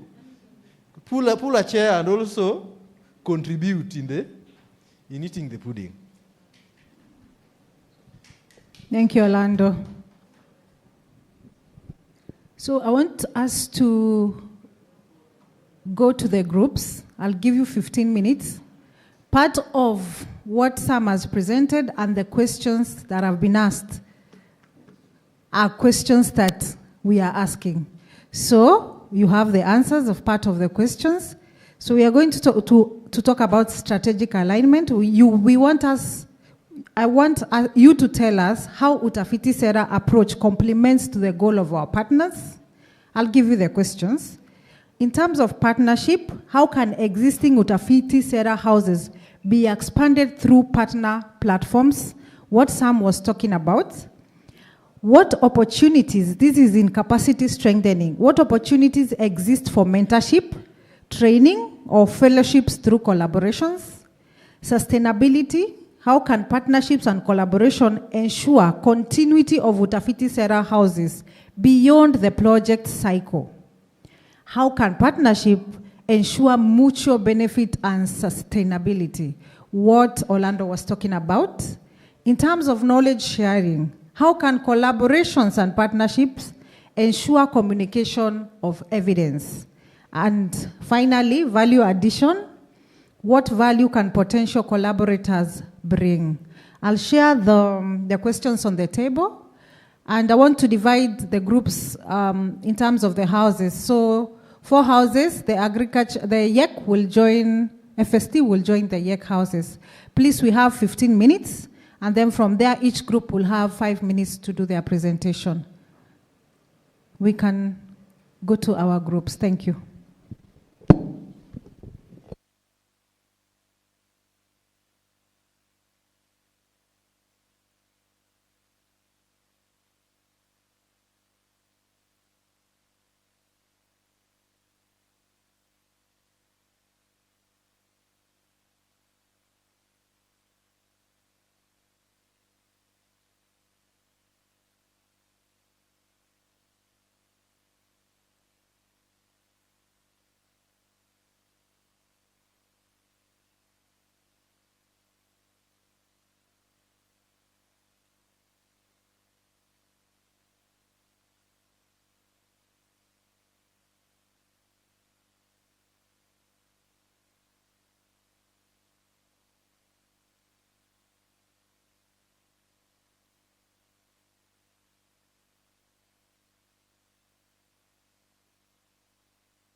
Colleagues, I hope you're done with the discussions. We are supposed to end at 1:30.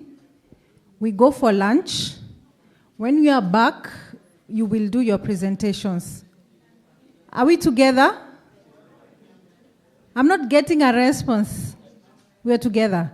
So we can. You're free to go for lunch. If you and your group want to stay back for a little bit, just do it. But be sure to be here by 2:30, so that we start the next session.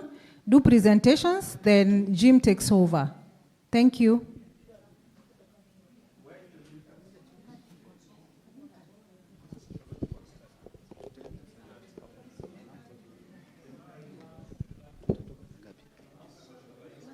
No, tukienda kwa dinner.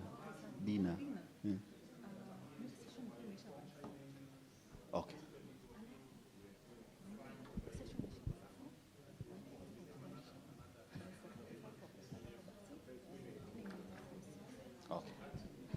Please, let's go for lunch. Komolo, let's go for lunch. We want to come back exactly at 2:30. We want to finish at 4. We go to our rooms, rest for 1 hour, then go for dinner at 5:30. So please, let's run for lunch. We come at 2:30. We do 1 hour, 30 minutes max. By 4, we are done. Please.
we want to have an opportunity to interrogate our Utafiti Sera approach, which basically is so heavy on collaborations and partnership. So as we will be presenting, we want to hear how we can link it to our approach and how we can improve it, to refine it, to rejig it, and to make it better. I'm just going to speak for only 2 minutes, then I'll call us for the presentation. Our approach is geared toward enhancing evidence. And it is important that we understand the historical perspective. This presentation has been given by so many people. Komolo did it when we were in Naivasha, trying to give us historical perspective. Orlando has always been trying to do that. That in the 1960s, our policies were dominated by what we call Africanization, 1960s and 70s. Those who know about session paper number 10 will know what the policy wanted to achieve. When we come to 1980s to 90s, it was about the conditionalities, the World Bank, the IMF, trying to dictate what our policies will look like. And then coming to late 1990s, there was element of now we start public participation on it. And in the year 2000, coming now, there has been calls for now evidence. How can evidence now that is generated within those countries inform policy? With that historical perspective, PASCA has always been experimenting with this Utafiti Sera approach, which is geared to ensure that evidence informs policy. I always show this. I've been doing it so many times to see what it is. The perception that has always been that policy making is a straight line. It's something that is well structured. That is what the policy makers might want to tell us, which ideally it is not the case. Policy making is this. When Osam was presenting, I saw him telling us how there are so many intervening variables. It's almost this. This is what Sam was trying to tell us, that in ideal experience, this is how the policy process looks like. There are so many competing variables that would want to dictate the policy outcome. The academia, the cabinet, private sector, and etc. With that in mind, how then can our Utafiti Sera influence this decision very well? How can we find ourselves in a way that we are also among these competing actors and able to inform that policy? And that is why we came up with this thing, the collaborative research to policy approach, which I explained very well on the first day. But for this session, we want to understand our Utafiti Sera framework in just 2 minutes and 3 minutes, because this is what we want to hear your feedback. The collaborations and partnerships session that we were having was also geared to ensure that how do we make this approach better? What is it that we are missing in this approach? When we were in somewhere in Nigeria, they asked us that this house you call house, do you have even bedrooms in this house? As in can you say the roles of members in the house? Is it that when you bring people, the only time you meet is when you have a convening, and then we leave it? So the approach works like this, that in most of our thematic areas, let's say for urban governance, so PASGAs can around and identify an organization that will act as a host organization to host this. And that is the organization that will create that house, that platform, that vehicle. I explained house in terms of 4 things: forum, place, vehicle. Here. So once that host organization, before they bring members, of course, they do that comprehensive political economy analysis, map the policy makers, map the policy gaps, and then they start generating evidence. I wanted to explain about these 3 arrows, the black arrows. I know we have always explained the longer route and the shorter route. How we can come from this house through our interactions and go to second stage where we generate evidence by mapping the existing or commission a new research. And then we go to packaging, number 3, communication channel, and then outcome. That will be our longer route to influencing the evidence. There's also a shorter route where we can just come from the house to the outcome. But there are those black arrows that comes from the house to number 2. So it means that we can either come back from number 2 to number 1 and number 1 to number 2. Those are dual arrows. That we can have interactions, and we say that this interaction generated evidence that we can rely upon. So, but we need just to synthesize them very well. Now that is number 2. Then after that, we realize that no, we are still missing actors. We need to map very important actors that we need to bring to the house. So we can still go number 2, number 1, number 1, number 2. Please, let's get it right. We can also come from number 1 to number 3. That we can synthesize, we can have our interactions, and we realize that this issue we want to tackle we had reached somewhere. The actors in the house will tell us that no, we don't even need to go to packaging, to mapping. We already have evidence that is available. Let's just go straight to packaging it. So that is what that means. We can still, from number 1, we go to number 3, and then follow the same. We can also still come from number 1 to number 4. That is what those 3 black lines say. So this is what we have been using in PASGA to try and influence evidence. When we were having a panel discussion here, we understood that there are times evidence cannot be used. And it was very clear. Do you believe that evidence always influences decision? The answer would be yes and no. Let's come to our story. Some of us who went to school when ELB was ELB. ELB is Higher Education Loan Board for those who are coming in Rwanda, Nigeria, and Zambia. So it gives student loan for their university. During our time, it was pegged at when your mom, you don't have parents, you're a total orphan, you'll get full loan. Was that evidence? Was evidence informing that? So when I applied, they gave me 30. Had died. Then I went to the ELB CEO at that time, it was called Benjamin Cheboy. And we interacted, and I say, oh, this will still not be enough. And then I was given 60. Was that evidence? Was that evidence informing that? Come to social protection, my pet subject. In Kenya, we have the funding for the old wazees, who is above 70, right?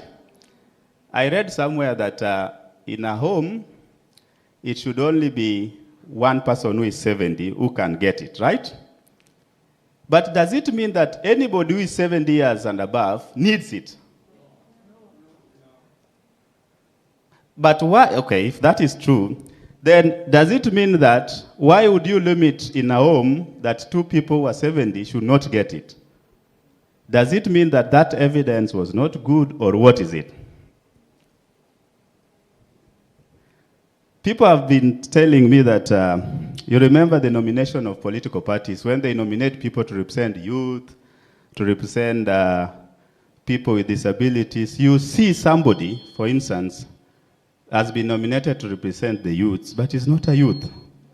Where is the problem? Is evidence wrong, or they don't want to use it, or where is the problem before even we come to uptake?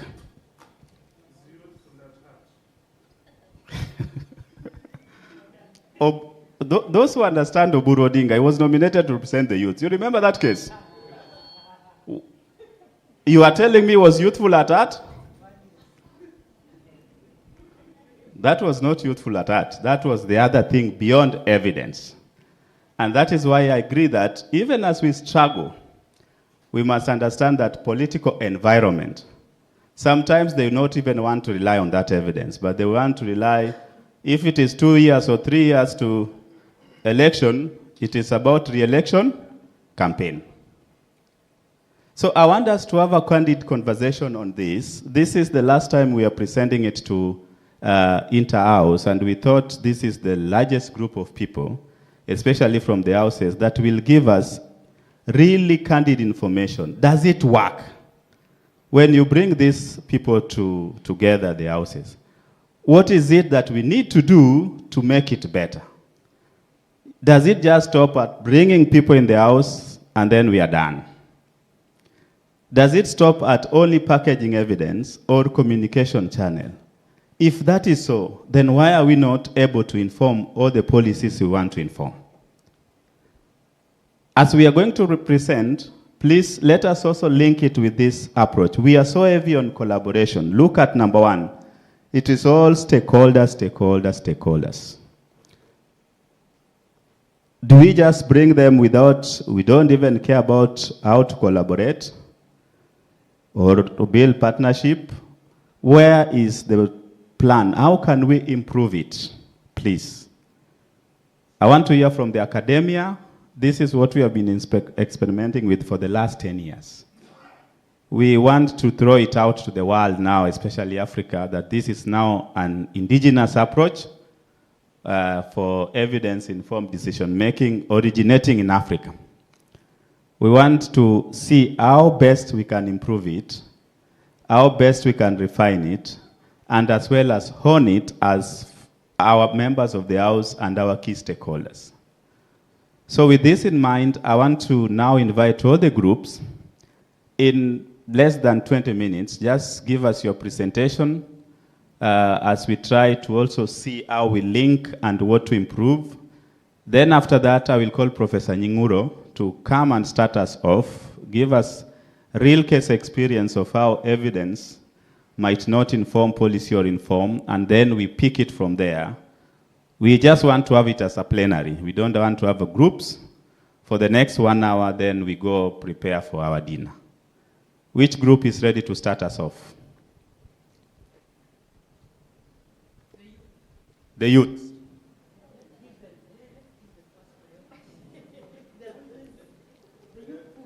So as they are giving us about collaboration, try to see this, what is it? Do we need to add it anywhere? What component do you think is missing on this approach or model? How can we enhance it better? So they will all present, then as we will be asking questions, we need to try and improve this. Karibu. Santi.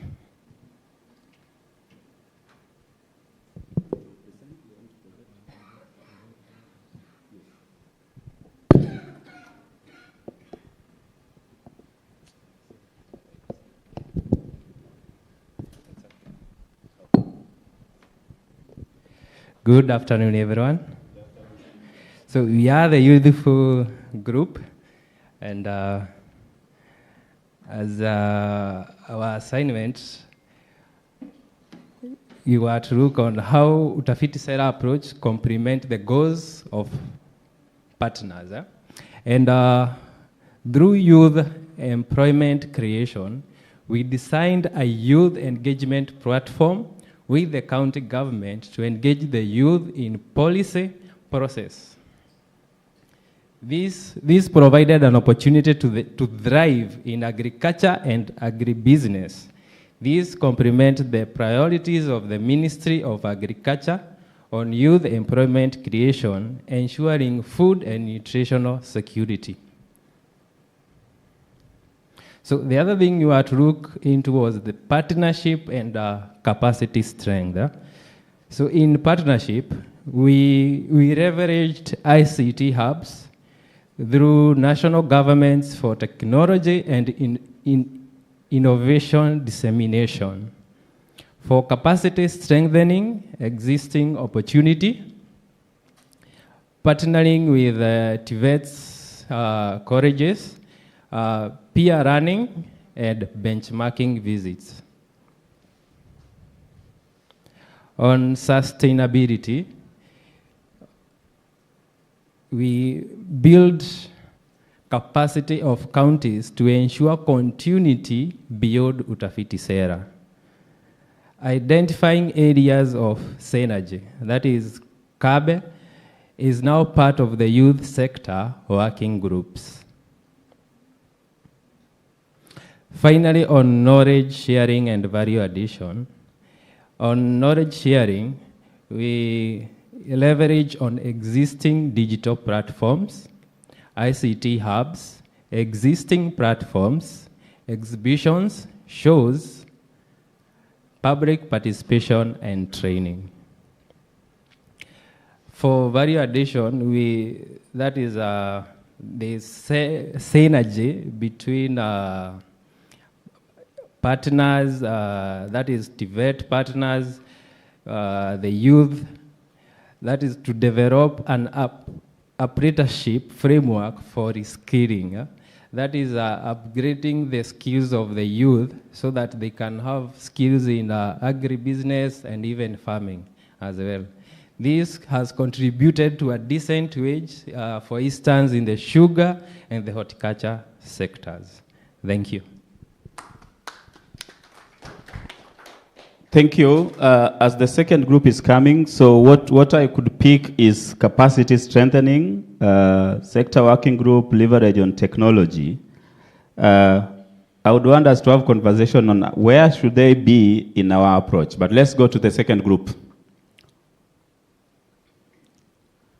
Which group is ready?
Thank you very much. So I'm presenting on behalf of the Universal Health Coverage House.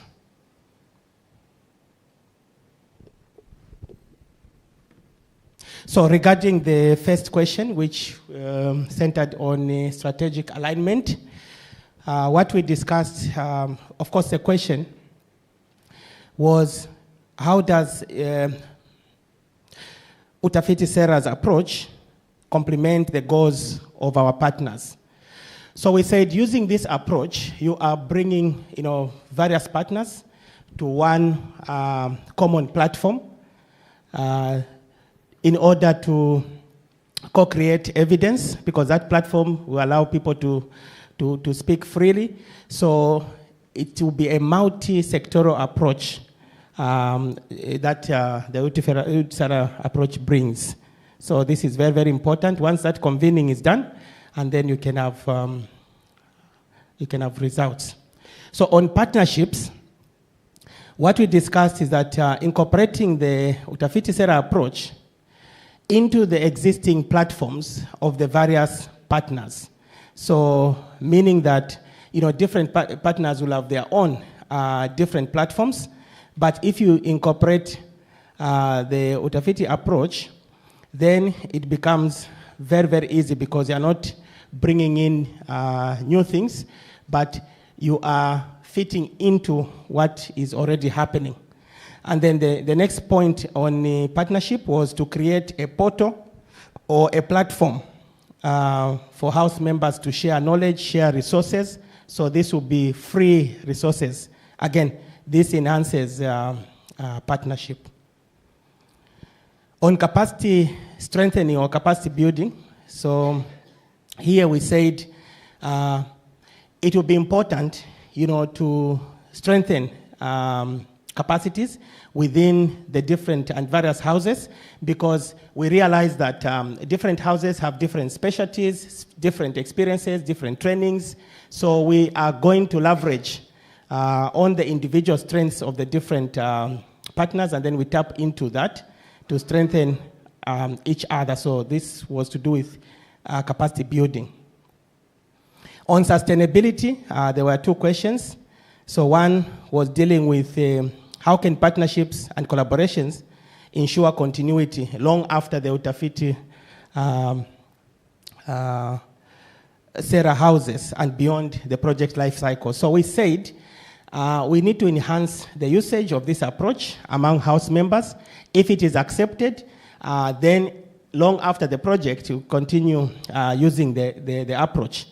On the second aspect, that was talking about ensuring mutual benefit of the partnerships to enhance sustainability. We said when the house members share resources among themselves and there's capacity strengthening, this will help in the sustainability long beyond the project life cycle. On knowledge, this is the last but not the least, on knowledge sharing, what we said is that by freely sharing information amongst ourselves, amongst the houses, this will greatly enhance communication, because then they can use the various platforms. Once people have knowledge, they can easily share and communicate. The last one was to do with value addition, where we said the question was, what value can potential collaborations bring? So we said, look, if there is collaboration, there will be enhanced partnerships and collaborations in the long run. Then there will be enhanced communication, and there will be sharing of best practices across the regions. Zambia can learn from Kenya, Rwanda can learn from Zambia, vice versa. Then also there will be enhanced collegiality, because now there will be brotherhood and there will be that cohesion. And finally, there will be enhanced capacity building. So that is where we ended. Thank you. The next group.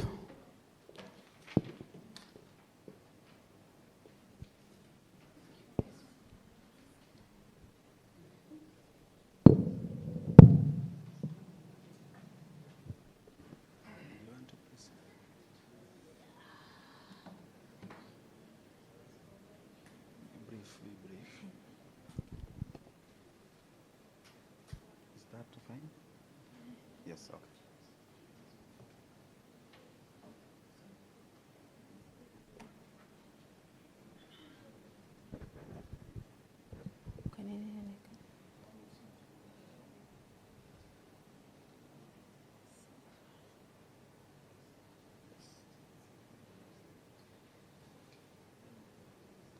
Good afternoon.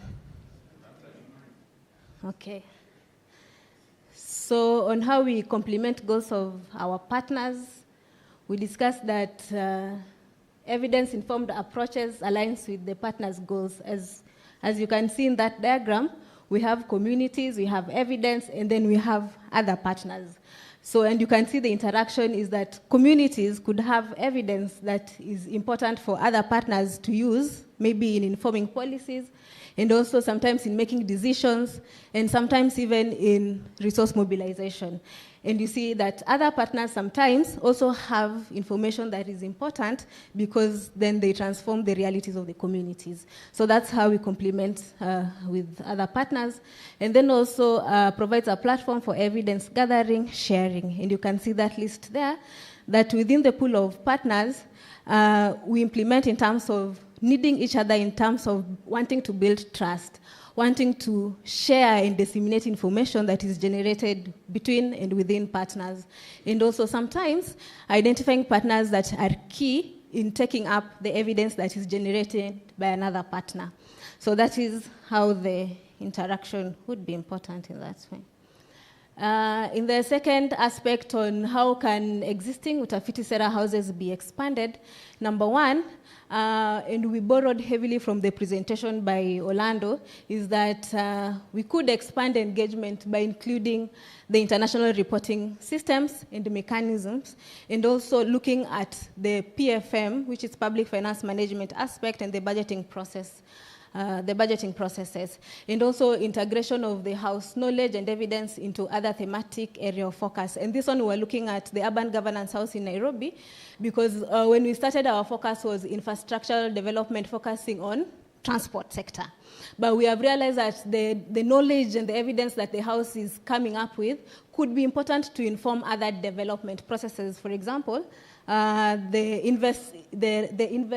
investment in green hydrogen, for example, how that then reflects in the communities, how do we have discussions on FPIC and the likes. So also dissemination of outputs through traceable frameworks. We have also dissemination platforms, including international and regional and national debates, again, just borrowing from Sam's presentation, and also inviting other partners, particularly professional bodies. So we have seen that our house could expand by looping in professional bodies, because by doing this, then we extend to other, to a greater target and a greater audience, because we bring the professionals on board. What opportunities exist for mentorship and training, and that's mentorship, training, and collaboration. So number one, influencing the university curriculums. Because we have noted over time that if we check how students and also just professionals are being trained, there is need to change part of it, because it's based on a lot of our historical inadequacies, for lack of a better word. And then also linkage with professional associations again, because just apart from traditional training institutions like universities, we also know that it's important for example, professionals to continuously learn. So how do we reach out to professional bodies to make sure that professionals continuously learn through continuous development studies, for example, and then also training of universities, including the professors themselves. And then industrial learning for university students. So I think this is an innovative way of drawing students out of the classroom to the ground, where we link them to communities of practice. For example, here, there's a lot of knowledge being shared. So having students come here and change this into like a classroom, for example, or even to the communities themselves. How can collaborations and partnership enhance communication of evidence, development of joint publications, having joint trainings, organizing joint convenings, and also inviting new partners in convenings, like having the inter-house meetings as you're having now. I think this is the last one. How can partnerships and collaborations ensure continuity of Utafiti Sera houses? And we've thought that this and the other one kind of relates.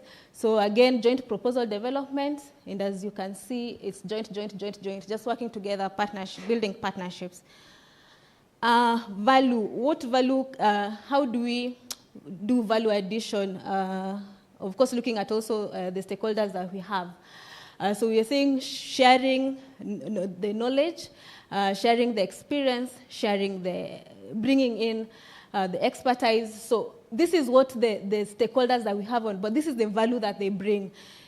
If we have a stakeholder coming on board, of course, they bring the value that they have in terms of knowledge, in terms of the experience they have had through practice, the expertise that they have gained again through practice, and also maybe through training, and also funds, of course, is important. If someone is just coming to the table, they're not bringing any knowledge, but they're bringing the money, well and good. Thank you. Let's clap for her. Thank you so much. Which group is still missing? IPA, please.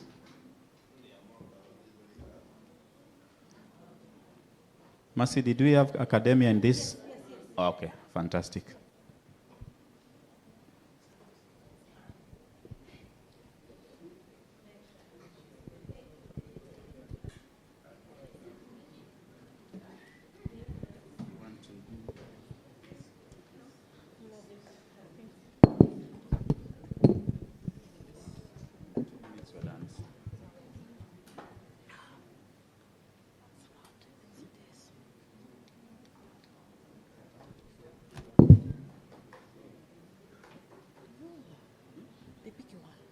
The big one is this. The older.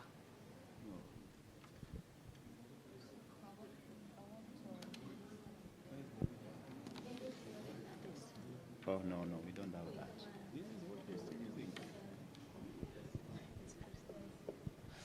Thank you.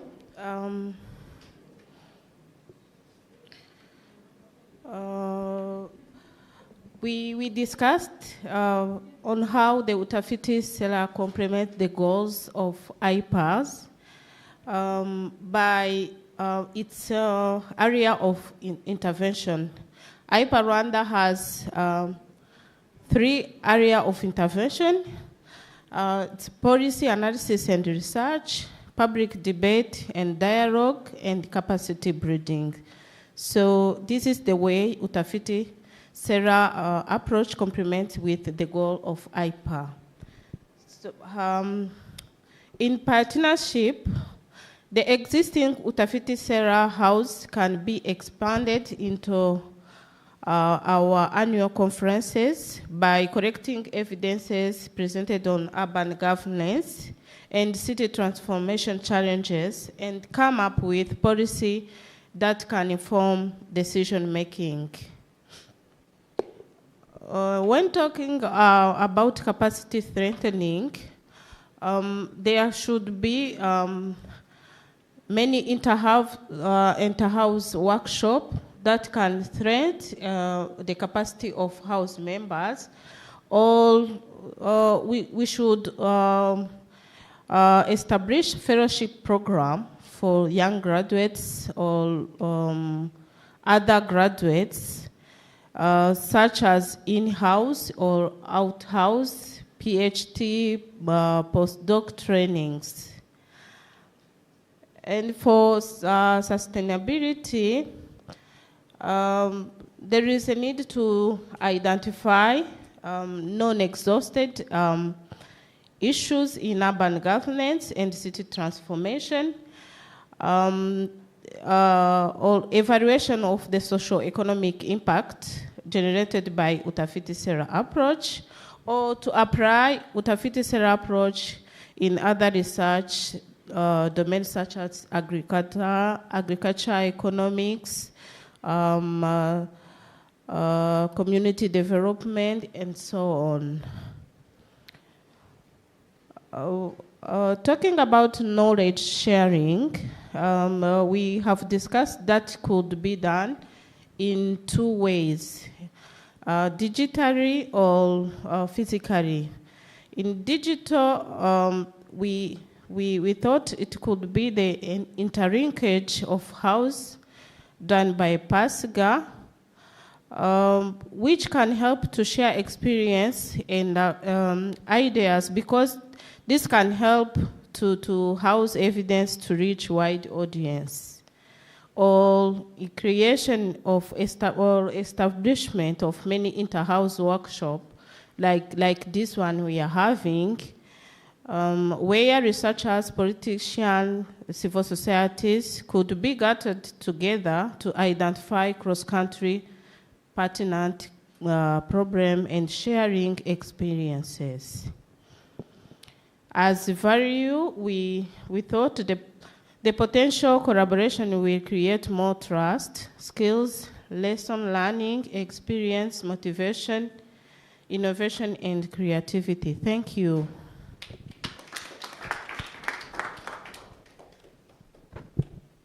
The last group.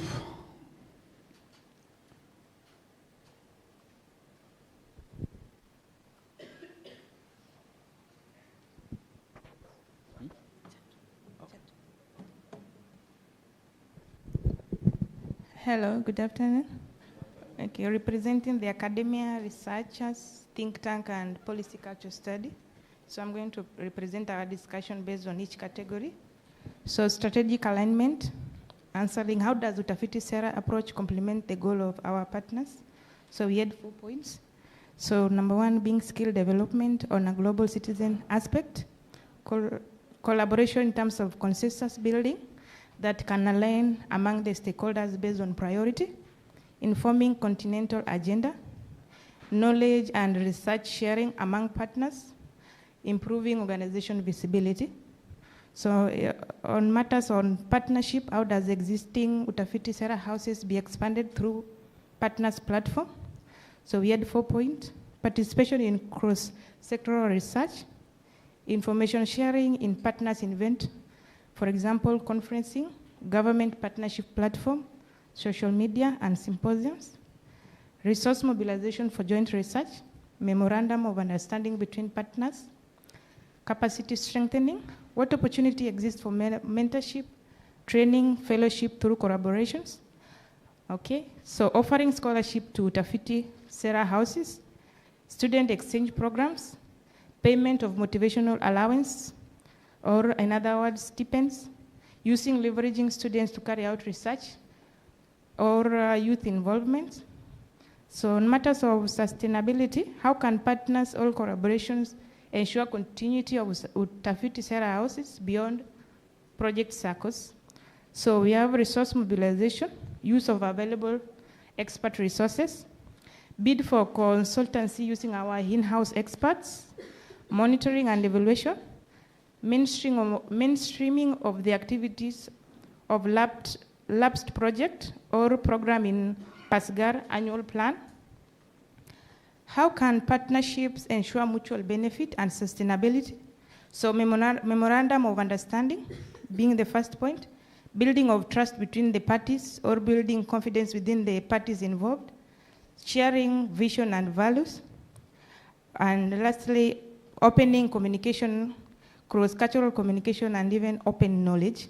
So on matters of knowledge sharing, how can collaborations and partnership enhance community of evidence? So we have diverse platforms to disseminations of evidence information, preparation of policy briefs, and sharing the policy brief with the partners. So the last point, value addition. What value can potentially contributors bring? Okay, what value can potential contributors bring on value addition? So we had 5. So we have resources accessibility or mobilization, networking, capacity building, technical assistance, visibility, and lastly, standardization. Thank you.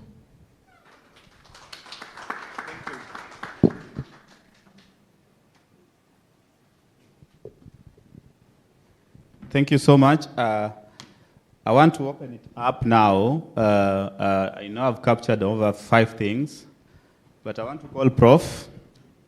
Nyinguro to come and share with us his experience.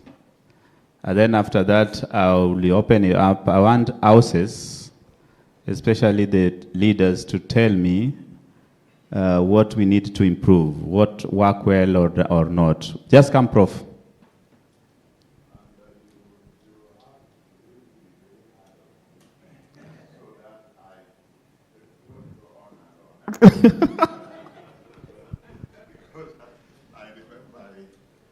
Told him, okay, I hope that I will take as little as a few minutes as possible.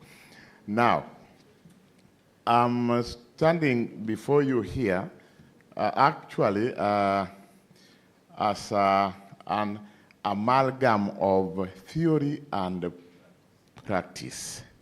So I'll just give my comments and give you experience. Now, I started work. Now, after my master's at University of Nairobi, I was employed in government as very top levels, very top, yeah. I was actually employed as an assistant secretary, not assistant typist, but assistant secretary in the office of the president, and we were actually policy makers. This is, assistant secretary is the lowest cadre in the top administrative officers team. We were assisting the permanent secretary. So this gave me a lot of insights. I think Catherine, are you Catherine or Christine? Christine yesterday wondered whether there's a system where the government learns something about the thesis recommendations. Now, when I was in the office of the president, we had a whole unit, And actually, a very senior undersecretary who was concerned, she was the one giving research permits to all students at the university who wanted to carry out research, either for PhD or for masters. And the condition was that after you have finished, you are actually to submit a copy of your thesis, and then this thesis would be given to the relevant government departments. I myself wrote my thesis on the performance of Lake Basin Development Authority. And I remember when I visited Lake Basin Development Authority Library, they had my thesis. They said the office of the president had sent our thesis there. So I think that's one way. Then I would also want to actually say that I worked from assistant secretary, then I was gazetted to become a district officer, and another very powerful position in that authoritarian era. Yeah, so we were actually the perpetrators. No, not perpetrators. No, we were actors. We were actors in the Nini. So what actually, why I'm saying authoritarianism is that whether government, the public policy makers and implementers are willing to use evidence depends on the type of government that you have. Yeah, so when you have a liberal when you have democracy and when you have authoritarianism, there's a big difference here. Then I'll tell you, okay, then let me give you one live experience and show you how I was transferred from assistant secretary and posted to the remotest area of Kenya, northeastern.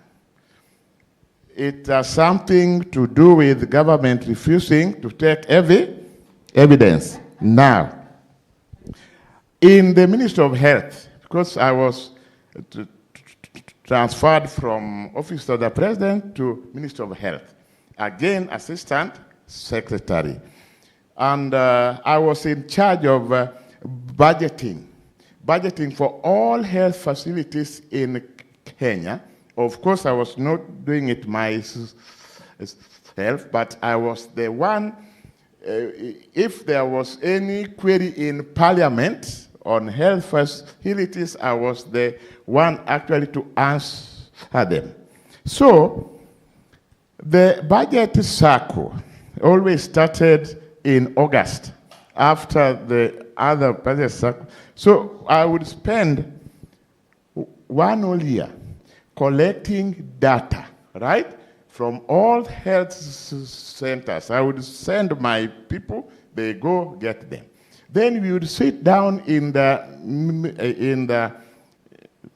ministry with the PS and say, okay, for next financial year, Kenyatta National Hospital will require this much. We have collected information, and this is evidence, what? Based. So we say health centers in Nini will require all this. So because budgeting process is part of the public policy making. So I would actually go with our undersecretary, because the undersecretary was above me, and you know, as an assistant secretary with all my masters, you know how to carry those files. Just sit behind him. He cannot even carry the files himself. So he just tells me, give me this, right? So there was an issue which he did not want to present it himself. Once again, because government, because he feared that if he presents it, and yet the cabinet minister had actually told him that we are in the cabinet, and in the cabinet we decided, that this, that. So I started presenting it, saying Kenyatta National needs this. Rift Valley has got 800 health centers, blah, blah, so we need this.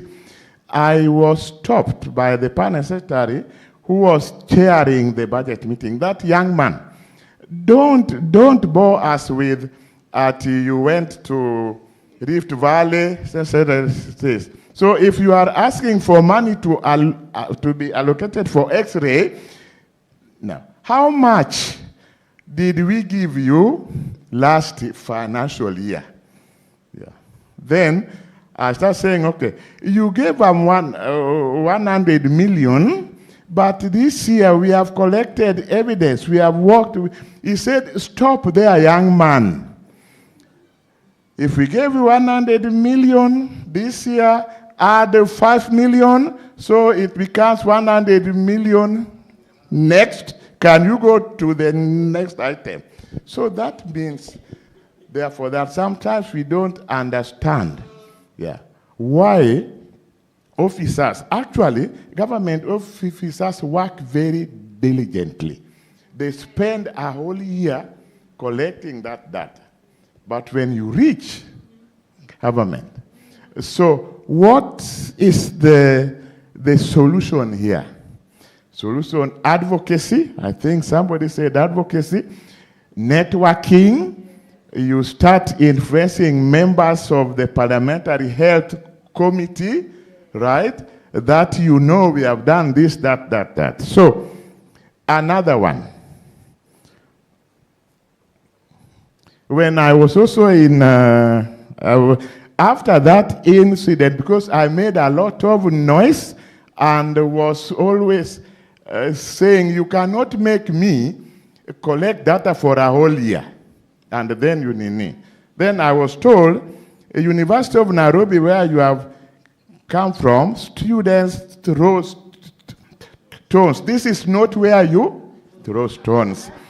The next morning, my colleague told me, have you read a memo which was circulated to us? You have been transferred from headquarters to the central medical stores. Now, central medical stores was now where the current KEMSA, So when I was in central medical stores, I was put in charge of negotiation with donors. We had some donors who are giving us rural health kits. That is, each year they would give us kits. We send them to health centers. This is where my Waterloo came, because I collected data. I read the agreement. The agreement which had been signed between the minister, the PS finance, and these donors. And I was very surprised that, donation is not help. It is not help. We pay for them. So I read once, I think these walls do not have ears, but I signed an oath of secrecy, but I think it expired after 30 years. So, in this document, it was written that the administrators of this program will come from that country which is giving you, and their ambassador here had identified for them the upmarket houses where these program administrators will what? Stay in. And that is inbuilt in the donation. Of course, we are the ones who will pay them. So Lavington is one of our upmarket estates, Milimani, Mutaiga, and all those things. And then I insisted that they attach for us the qualifications of those program administrators, which they actually did, because my PS was also a very revolutionary man. So I see there, one was health technician, high school dropout. Another one, I think, had got a bachelor in pharmacy and all those things, roughly 27, 28 years old. And that it is written there that these donors, these program administrators, will be allowed to bring in their cars and anything without paying what? Duty. So I went to the houses which they had been said they would need. I was collecting evidence of rent, how much rent will be there. Then I added all these things, subtracted them from the knee. I discovered that actually this was not aid. Kenya was going to lose much. So when I was asked now, can we now hear from the assistant secretary in charge? And you know, the ambassador of that country was there. And the new, all other people were there. So I just said that I've got a question here. I'm going to advise our minister not to sign this thing. The permanent secretary of finance was mad. Who to advise the minister not to sign it? Then I just, now me, I think most of you know my character. As they were now talking, I was just shouting those things. That we cannot pay a Lavington house. And so it became, and then the permanent secretary who was with me called me out like this, outside. He told me, young man, what we want is money, money, money, money. So we don't want that thing. But I had already been had. The next morning, again, another person, a friend of mine, told me, have you read the Kenya Gazette? You have been transferred to be a district officer in northeastern Kenya. So this is live experience. This is live experience. I'm just answering to those who are wondering why government does not use evidence, whether it is the government officers who are not working. Government officers work very well. So when I went to be a district officer again, one time I was left to act as a district commissioner. And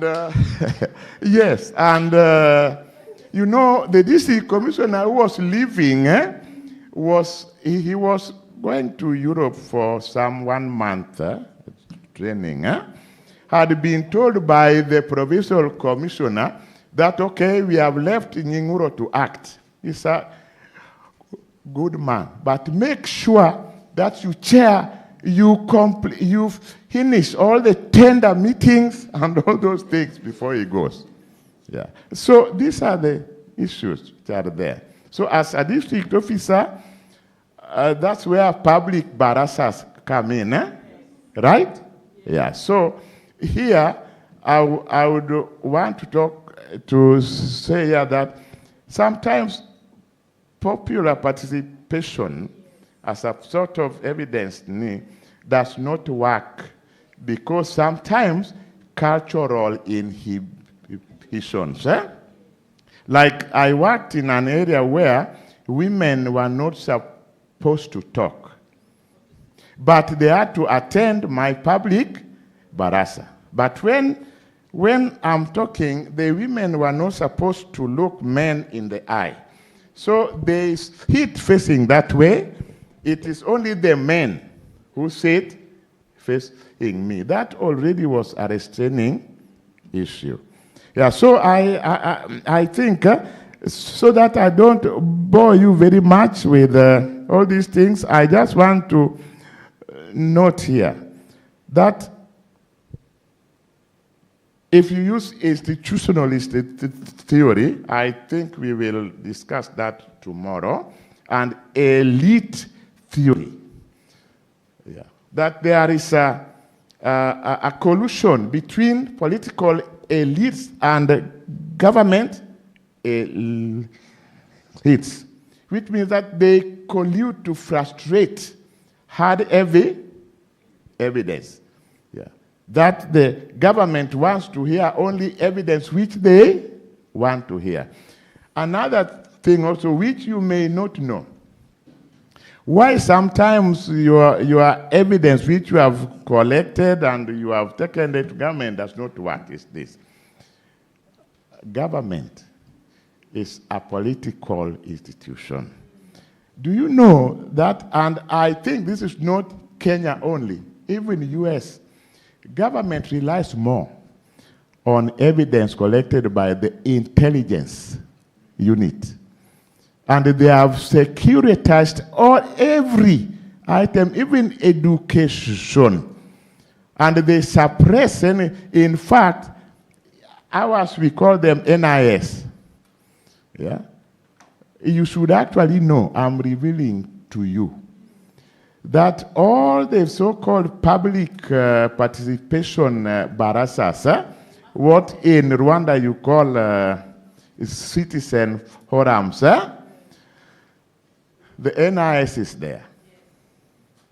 So they shift, even education, something you think, even building of a toilet, which you think should not concern them. Yeah. So government does not want to hear that people are complaining that there are no toilets. Why? They think that you are inciting what? People. So when this information is also relayed to them, you remove all those things. One other personal experience, then I leave. We used to have something called cholera outbreak. You remember? Yes. Yeah.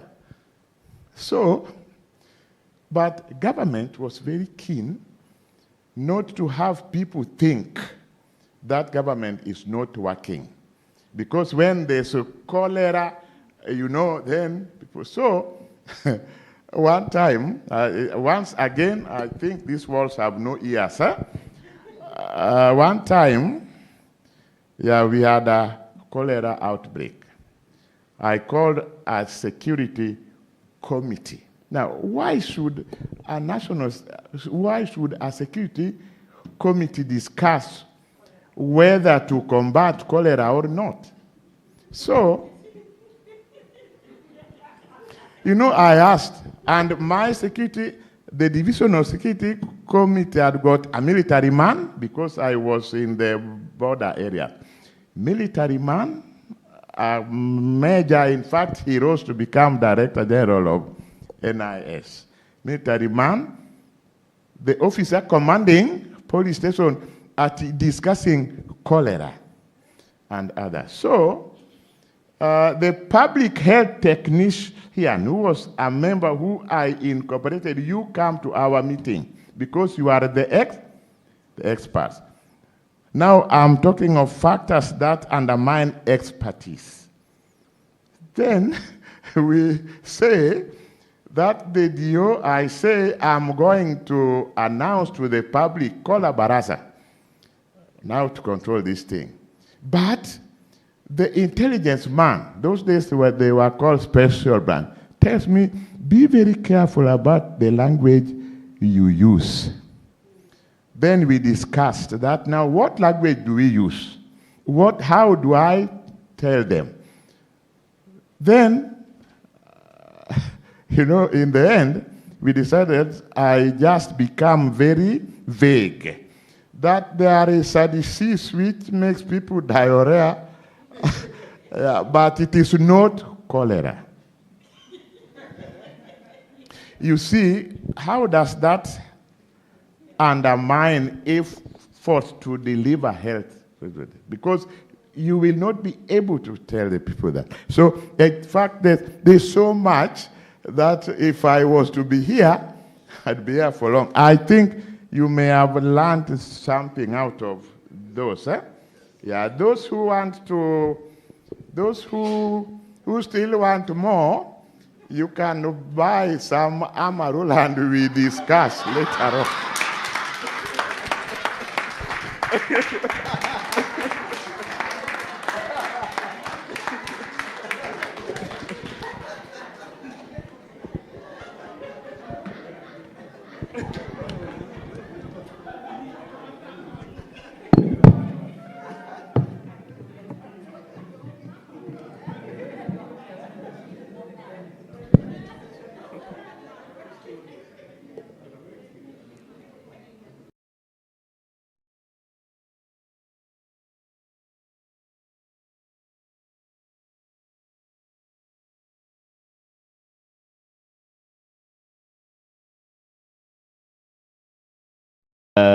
Why evidence is not able to be uptaken by the government.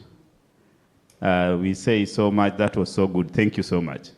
In the presentations that we held, everything, the groups were mentioned. I was trying to see what is common, and I saw one of the things that all groups mentioned was capacity strengthening. Almost all groups. When you look at our approach, where do you think we need capacity strengthening? Irene is saying we need capacity strengthening entirely. So in every stage, where we are at key stakeholders, where we are mapping, packaging, communication channel and outcomes. Is that agreeable that we need capacity strengthening to be embedded in this, to be part of this schemata, and should be all round? Okay, that is fine. I also had two groups mention expansion of this house. In fact, I think urban governance mentioned professional bodies. I've seen we have interest groups. Is that not professional body? Yes. So we already have that. That is captured. We will see what is missing. Do we have academia in the house? We have think tanks, researchers. We might even add universities or academia to be part of that house as number one. Other thing that was coming so clearly was on leveraging on technology, digitization. I don't know where we will need to put it. Anybody with any idea? Where? Do you think it should be part of it, or we just... You think we need 3 and 4? So 2, 3, and 4. Please, Pauline, Mercy, and Constance. Let's take note where we think we need and how will we frame it. There's what you call traceable frameworks, which I want to call something like monetary and evaluation. Where can M&D come? Can M&D be as well as capacity, or where do you think it will fit? Because I think it's also missing. Yes, Delphine. After outcomes, we have M&D. It should be continuous, just like capacity development or capacity strengthening. Okay. Okay, that is fine. And then, of course, Prof mentioned advocacy. Groups also mentioned advocacy and networking. And then there's also indigenous knowledge or tacit knowledge, which we should add in number 2. so that when we are mapping existing evidence, we are also relying on indigenous knowledge there. We are also relying on tacit. We are also relying on experience that is there. That should be in number 2 as well. Thank you so much. I want to open it up now. Let's hear what is not captured. What do you think we should add or improve? Yes, I'll start with Misigo, then I come to Agatha. Then Pauline, I'll come to you as well. Thank you. Thank you very much. Good afternoon. I want to be very general in my remarks because I'm a historian. So I want to be very general indeed. As Prof said, he's my senior. But let me say, I've worked in various places. I've been a chairman of University Council at Multimedia for 4 years. And then I've chaired the board of Kenya National Commission for UNESCO, NATCOM, for another 3 years. So I've been around. I've been around interacting with the policymakers and policy implementation. But I want to notice one thing. When I joined NATCOM, I had a problem with their visibility. They were not visible. And I think the same applies here. We are not visible. Yeah? How can we be more visible? In all this, how can we be more visible? Visibility, right? Because if you are visible, then I could have met you at the Kenya National Commission for UNESCO. Because the Kenya National Commission for UNESCO is a laboratory of ideas. Yeah? So if you were, then we could have met there.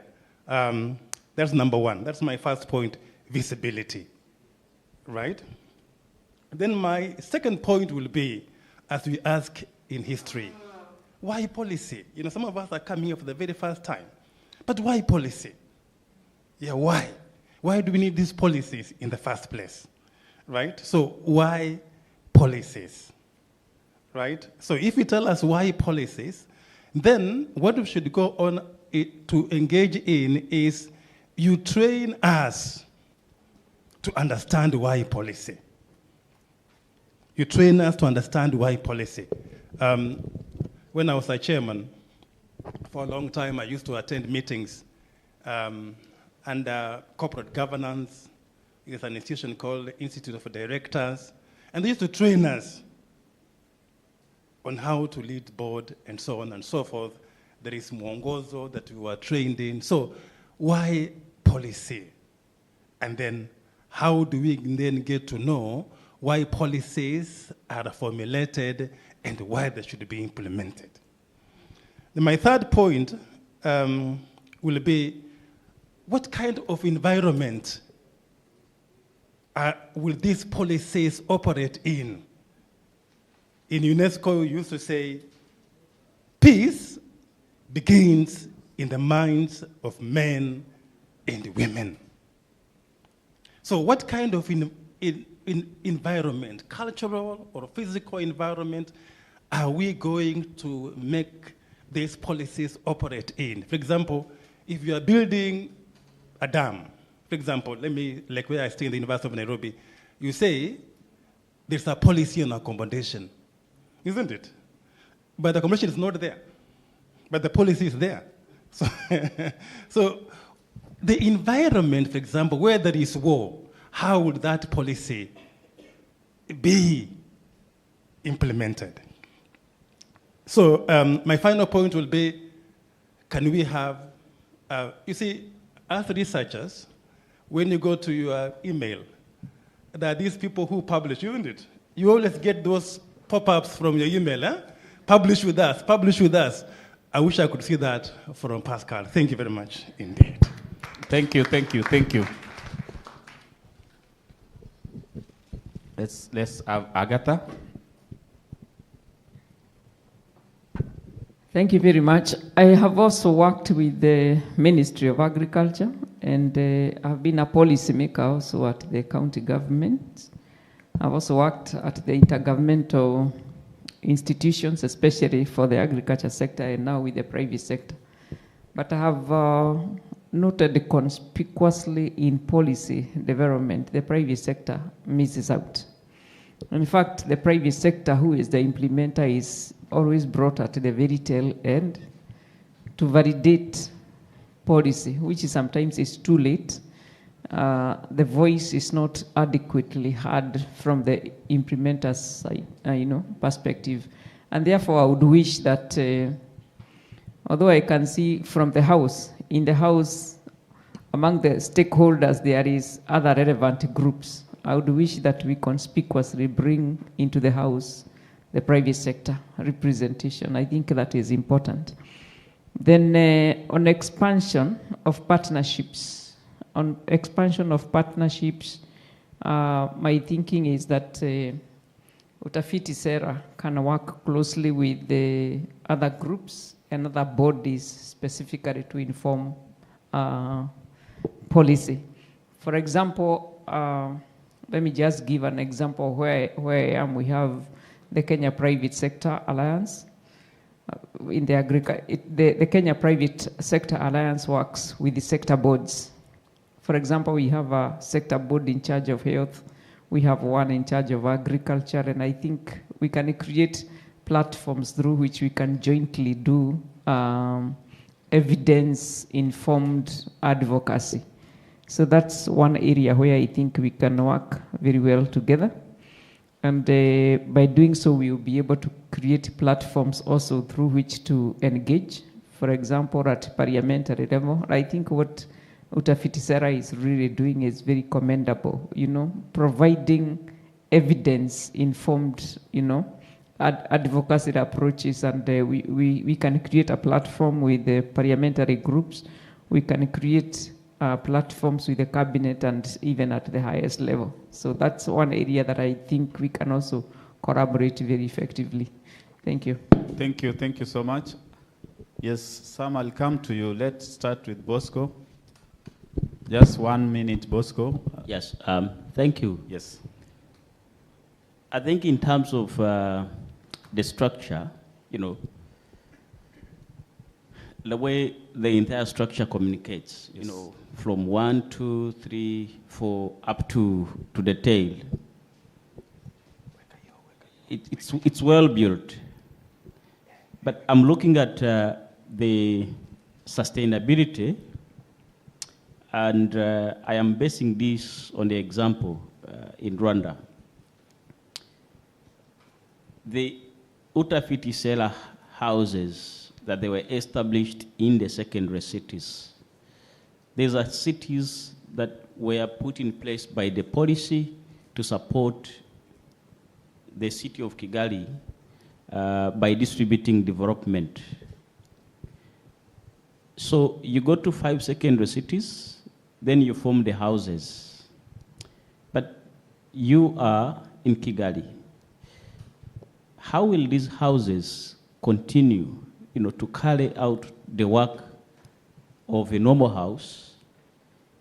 And if you have co-created, the evidence, then the solutions, but how do you go back again to make sure that there is some bit of uptake? Yes, maybe you have not gone through the scientific ways of getting that evidence, but at least the members of the House who include the authorities from the district level, the private sector, the other stakeholders, infrastructure, health, education, everyone, including academia. How do you now, into this structure, make sure that such houses are strong, and then they are actually sources of new evidence that again goes back to inform the policies at the national level, but coming from the local level? I think that strengthens the sustainability and the kind of impact, from top to the level where that evidence will inform something. It could be a decision, it could be a policy. So I want you link that, and probably as from Rwanda, then we can go back and say, this is the model that we believe. We can even help the houses we have established to, learn on their own, and then we provide the expertise. Thank you. Thank you so much, Bosco. Give it to Komolo, President. Thank you, Jim. Good afternoon. So first of all, Jim, what do you call that model? Utafiti Sera model. You call it Utafiti Sera model? Yes, or approach. Utafiti Sera approach. Yes. So I just want to piggyback on Bosco's question, especially where he asks that once the Utafiti Sera houses have organized, then how do they plug into each other at the central level? And I think that also extrapolates internationally so that they figure out how to plug in with the other houses from the other countries. So for me, I think the first thing that we should do, if this would be permissible, is to not look at that as a model, because a model in itself is something that's static. If you could look at it as a theory of change. Now, the theory of change, I see people nodding, right? Ross just nod nicely. I like your approval. The theory of change will help in achieving the whole idea of linking the past and the future, of linking evidence with action, and of integrating the various separate aspects that the various houses are actually dealing in. That then provides the basis upon which the evidence becomes easy to disseminate. Why? Because the whole idea is moved by that theory of change. Allow me to, because Rose has nodded very hard, so that she adds one thing. Thank you very much for that, President. I really agree with him. We do a lot, and it's not known outside there. And we are limited with our own capacities, and we keep things to ourselves. Unfortunately, you go for studies or you go reading, all the theories you'll find, most of them are dead men. But yet we have practically something that is coming from Africa that applies to us. So for me, I think this is something that I agree with him totally, that you need to be able to package it and make it outside there. So that when researchers are coming in, the young, graduates, they're doing their thesis, this is something they can refer to, and it can be used all over. So for me, I think you're sitting on something very nice that needs to be. It needs to blossom and go outside there, so that at least it can be utilized and help us make good of what is coming from us, Africa, basically. I would love to see people relate, bring theories from our own perspective. Doesn't mean that we have nothing, basically, yes, as Africans. We have so much, but it's just hidden within ourselves. So this is, I think that's what I think, and I really applaud you for that. Utafiti, Sera, and Pasca. So go out there and shine. Thank you. Thank you so much. Thank you. Sam, you want to say something? I can't like what to say, but I see people standing. So there are missing voices here. Yes. We run the risk of becoming an ivory tower. We need communities. We are few, politicians are few, policymakers are few, but the masses are many. The day they will get mad like Gen Zs, they will run us down. Because these discussions, Professor Nimuro, are also turning elitist. That this house do not go back to communities. You know? That these houses, be it the health, the urban governance house, do not go back to informal settlements in the scheme. They do not go back to market committees, the informal market committees. that they do not go back to the potato farmers associations. Such that when you want to confront a policymaker, when you disagree on ideals similar to what Professor Nyinguru was saying, how do you treat the ground? Who do you use to treat the ground? For instance, if I disagree with the policymaker on a public finance management, where do I run to? Even in the securitization of the public policy space, they cannot kill a whole village, but they can mute some Orlando who is vocal. Because some of these things are revolutionary. Because they touch on homes, they touch on lives. So it's not about targeting the politician, which is important, to make them happy and feel good. But particularly, I know Irene, who is a member of the House, is very good with politicians. Personally, I don't step in those halls because I'll do something that will make them unhappy. I'll either not stand up when they walk in late, or I'll not clap when they don't adhere to timelines. So when I go to that meeting, I'll destroy what Irene will have achieved for the House. So I don't go. But then when Irene goes, she achieves a lot. Personally, perhaps when I am in Kangemi, if I participate in blocking Wayaki Way, then a market will be built. And I bring back that to the House. So that then there's that interdependence. So then in our, ultimately in our design, Jim, the houses must go back to the masses where we think there are policy problems. You know, I know the potato value chain. Try selling a potato, you know, sack in toy market, you see. There are cartels, there are brokers, and these brokers are also in government institutions, they are also in non-state actors in the private sector like ourselves. And you will try to sell, they will deflate your lorry, they will attack you. But if you are in an association, then you can be able to negotiate, you can be able to leverage. So ultimately, political education also. Jim, we need to take back the House that before the stakeholders, we need to step down to the masses. And I think we tried doing it with the community cafes and such. It's okay, they will come listen, even if there's the National Intelligence Service, they'll come listen, then they'll say, we know Sam, that's how he normally talks, but he doesn't mean bad. Thank you so much, Sam, for that. Thank you. I want to take 3 more, then we should be winding up. Okay.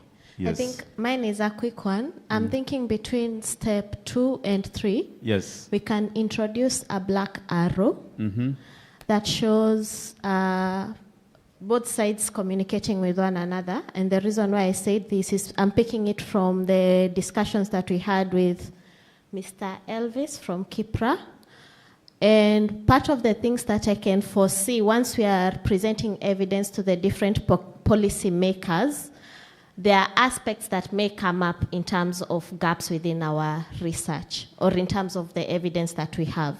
So this means that as a House, as much as we are at the stage of packaging the evidence, we might have to go back and do another level of synthesis. So I think we should allow the theory of change, now that we have renamed it, maybe, to show a black relationship between step 2 and 3, which speaks to one another. And also another thing is, I don't know whether we can extend another arrow at step 2 and introduce something maybe in a circle format that allows the House to appreciate the new emerging concerns. For instance, the Urban Governance House, we discovered, we mentioned that as much as we were focusing on the infrastructure, aspects such as the green hydrogen and the place of social safeguards in the energy sector is coming up. So to what extent do we recognize the emerging concerns that are linked to what we are working on at the moment and integrate it back to whatever process we are undertaking, because they are all interrelated? Thank you. We can still do that with number 2. We can still synthesize the emerging issues. So we leave it at number 2. Pauline.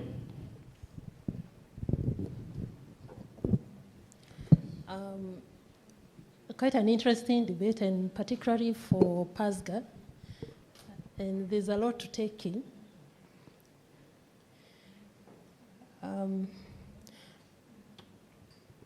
I picked the issue of visibility. I think that is quite important for us. And it ties up with communication. Communication came up yesterday. So we need to think critically about how we communicate this model so that there is visibility. I think, is it Rose who has just talked about is an African initiated and driven model, so it needs to come out. I'm happy to note that we've been pushing it out, but more needs to be done so that it is known. I think there's still a long way that we need to cover. The other one was private sector presence. Being left out, the presence. We agree with that. And I go back to how we select our stakeholders through a stakeholder mapping. We need to think critically again about why this sector is left, why this stakeholder representation is omitted. Is it because our tools are not tight enough, or why? I mean, and I totally agree with you, that's a very important component, stakeholder that needs to be in the house, depending on the policy issue that is being addressed. Before I make comments on two areas of my contribution, I want to come to Sam. Sam. There's something that is in my head that it's not fully cooked. But the question that is going on in my mind is the place for lobby versus advocacy and the objective of what the Utafiti Sera is supposed to meet. Ultimately, we want to see change. Yes. We want to see change in policy. But what is the objective of Utafiti Sera? I am so convinced, and all of us agree, that we are using evidence to influence policy change. Yes. I'm not saying that there is no place for lobbyists. No. It has to be there to achieve some desired results on the policy. But what is the prime aim and driver of the Utafiti Sera concept? That is still in my mind. Somebody can help me. But we need to make clear distinction as to what the Utafiti Sera concept is all about. Evidence versus lobbying.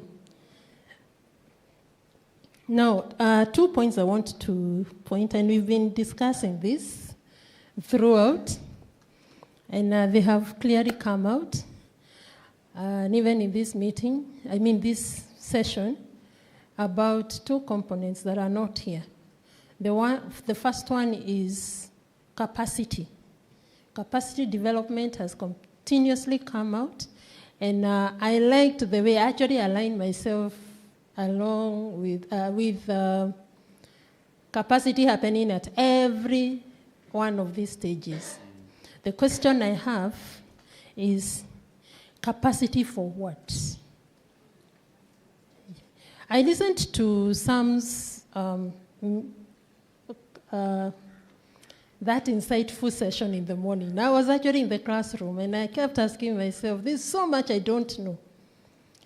Some of us don't know policy. We encountered policy very recently.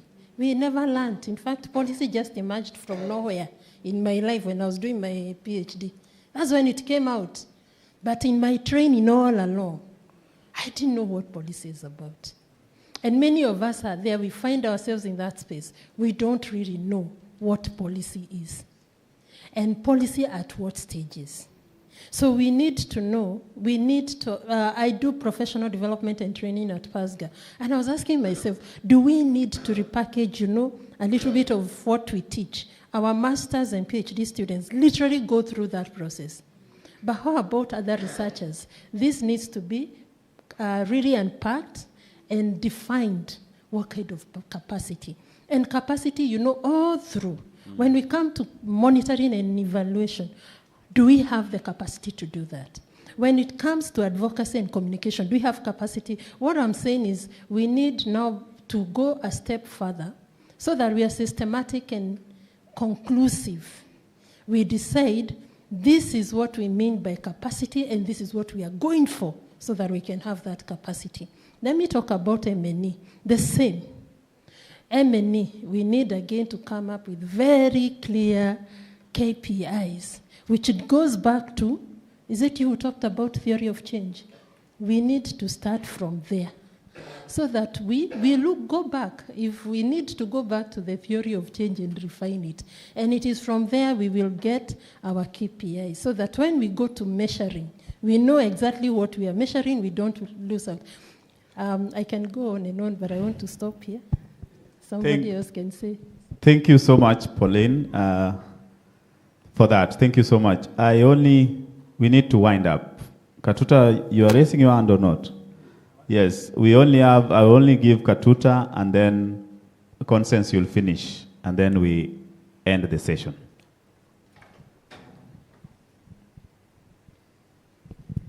Thank you, Jim. There's a course I did with you sometimes like a decade ago with the Dr. Asigo, who left us, on public policy analysis. So I've been looking at that model, and I've been trying to understand at what stage do you identify the formal and the informal actors of the policy that you want to achieve. Is it at stage 2 or is it at stage 4? For example, you want to inform a policy, which is based on evidence. Then at what time do you, for example, identify that I need a political voice, which is a formal actor, or the guys, another presenter was talking about the non-state actors. At what stage do you identify them? I'm saying that because without mapping, at a mapping stage, which as a military person, I'll strike the word mapping and write reconnaissance. At what time do you say that I want to come up with this policy? And then it is clear in my mind, for it to see the end, to see the light of the day, I must have a political voice in that policy. At what time do you identify that one? Then, for me to achieve this voice, I must confront the challenge of non-state actors, the thugs in Kawangware slum. At what time do I deal with those ones? I've been struggling to understand at what time do you normally deal with that one. I wish you responded to that. Otherwise, it was a good presentation. Thank you. I know Consensus will take this. Before you say I want to respond to Katuta, this is what we do, Katuta, in number 1. We will still call it mapping because we want to map to identify the stakeholders. We are driven by what we call political economy analysis that help us to map both formal and informal. So here is where we do all that thing and come up with, we are going to even add that political players in this. Normally we are deliberate, we ensure that we also have them, but for this to be captured, we will also need to add political players or politicians in that house so that somebody can know. But we map both formal and informal actors when we are starting at this stage 1. Thank you. Consent, Karibu. Thank you so much, Jim, and all the other people who spoke. I've been out, but I believe what I'm asking has not been asked before, and if it has, apologies. Just respond, because I didn't hear that. So my first question or concern on this is, Pauline has just mentioned this issue of advocacy versus lobbying. We give it a very good name, not political, but policy outreach and communication. So the question is, at what time do we become too aggressive? At what time do we become so passive in our approach to communicating our police uptake. At one time, I worked for a legal organization in the civil society, and we do both research and, of course, what in the civil society would be called probably lobbying. This is because it takes some time. Most of the research we are doing was so much on the making of bills. It takes time to come up with a bill, and even getting that bill have its way into Parliament. So you'd have all your evidence on why you need a bill on something, but still, just as Prof has said, it will take time for you to get that bill just see the light of day. You may have to convince somebody to even take it, and because you cannot take it yourself to Parliament. So the combination of both what probably people would hear, call it lobbying, advocacy or whatever, and the research made it possible for some bills to see the light of day. Here in the field of research, and probably my experience in PASGAR, is we are very passive. We do the research, we have the evidence, but probably this comes into my second concern. Once we inform debate, we are fine. The question is debate at what level? Yeah. We probably have to think, as I know most of the donor agreements that most of us are aware of, they prohibit lobbying. But can lobbying be defined by just one thing? What can be advocacy without probably calling it lobbying? What can be a well-crafted policy outreach and engagement that will still have the same results as what in other spaces may be called lobbying? But I think having our sweet evidence and looking at the mainstream ways of communicating this evidence, we look at the journal articles, we take our synthesis report to the mainstream, the infographics, the policy, they are good things, especially for those who do research at that level. But they may not be disseminated to the common mwananchi who at the end of the day, unless this evidence is felt by the multitudes down the stream, who are the community and the beneficiaries, then probably we may have the issue of them just used for academia. I quote your journal, because even as I analyze most of the activities in the proposal, they talk about coming up with a journal article. Does it stop at that? Fine, it's going to be quoted, it's going to be referred, but is there a way we can push it further so that it can also be absorbed by the common mwananchi in a language that they can understand beyond the policy briefs, the infographies, and the rest? So I think we need to be more creative in how we can do the lobbying that Sam has been talking about without invoking our funding partners and not give us money because we are doing lobbying which is against their policies. Looking at this model as well, I can see we are ending at the outcome level. New policies, national debates, program design, implementation changes. Where is the place of impact? Looking at this model. Is it enough to have national debate about a certain policy?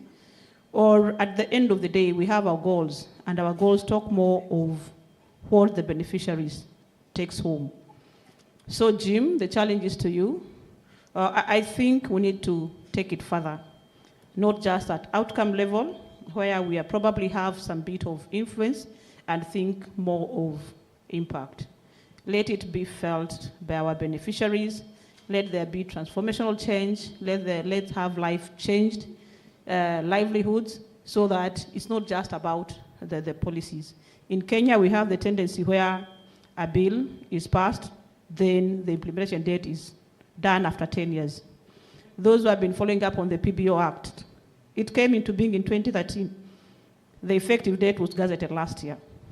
You see, that is in Kenya. So people may have been happy that they influenced that bill. It became an act in 2013. It took more than 10 years, actually 13 years, for it to just gazette an implementation date. Even that, people went to court and said some clauses are and constitutional, we are now back in the drawing board. They're even moving. Now we have moved. What people were advocating for is no longer there. So that is my take to you, Jim, that we don't just stop at the outcome level. The policies may be passed, the evidence may be in the policies, but we have those policies gather dust because the common mwananchi down there will not feel them. And the final one is about the African context and what a house is. And this is just, I don't know how to put it. We probably need to think more. Are we talking of just a house? In the current context, what is a house? The Luos will tell you they have a house and they have a home. That is the Luos in Kenya. They'll tell you once in the Nairobi, they're living in houses. When they go back home, it's a home. So there's a difference between a house and a home. Because of the skyscrapers in town, the houses don't belong to the same people. You don't know your next door neighbor. Is it the collaboration we are talking about? This just to think through that we probably need to think more beyond a house, especially in the current context. People are even sharing houses and they don't know one another. So if we are challenged of what is our house, fine, we've defined it, but in other contexts, especially where we are today and the context of what a house is, we may have to think further and see if we can get it a more collective title. Thank you very much. Thank you. Let's clap for consents. I think we are done. We have had a very good deliberation. We want to appreciate you and appreciate your feedback. We will really refine this based on the feedback. We have been gathering in every session, so we'll just want to consolidate them, refine, rejig, and then you will see a new approach of Utafiti Sera that is based on your feedback that you gave us. I want to say thank you so much for this session, for your contribution. Thank you so much for the day. We are ending. I don't know if Sam, you have something to add? No. I want now to call Mercy. We had promised to end by 4, but you have seen now the deliberation has been. Let's end it here. Mercy, please come and tell us what next. Let's hope tomorrow we'll start early. Please come early. Don't come past 9. Let's be here exactly 9 sharp so that we start. We are planning also to finish early and at least give people time. For those who are from Zambia can tour Mombasa and Rwanda can also see Mombasa. But if you come late, we finish at 4 or 5, you might not have that time. Please let's aim at finishing very early tomorrow as well, before even 3, so that people can go and see Mombasa.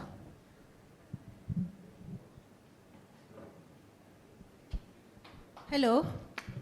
Mine is a small logistics. So the buses are already here to... You want me to tell them where? It's a surprise, but we need like 45 to 1 hour to get there because of the traffic in Mombasa. It is crazy. So the faster you get ready and be in the bus, the better, so that we get to enjoy our dinner and see the sunset inside the water. So dinner is we are supposed to be where we are supposed to be at 6. So please take 30 minutes to get ready. You can put on your dancing shoes, or you can put on your shorts or your dresses, whatever. Be at the bus by 5. So I'll be there waiting for you. Yes. 5. Dinner starts at 6. Yes. So for you to enjoy the sunset, we need to be there by 6. Sawa sawa, tafadhali. Let's agree we are at the reception by 5. So just go and change quickly. 22 minutes are enough. Sawa sawa. Thank you.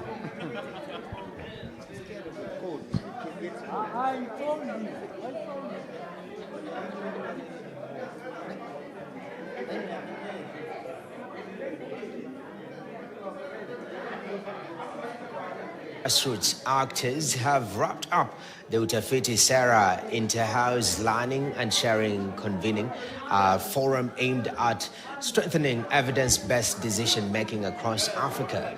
The three-day meeting hosted by the partnership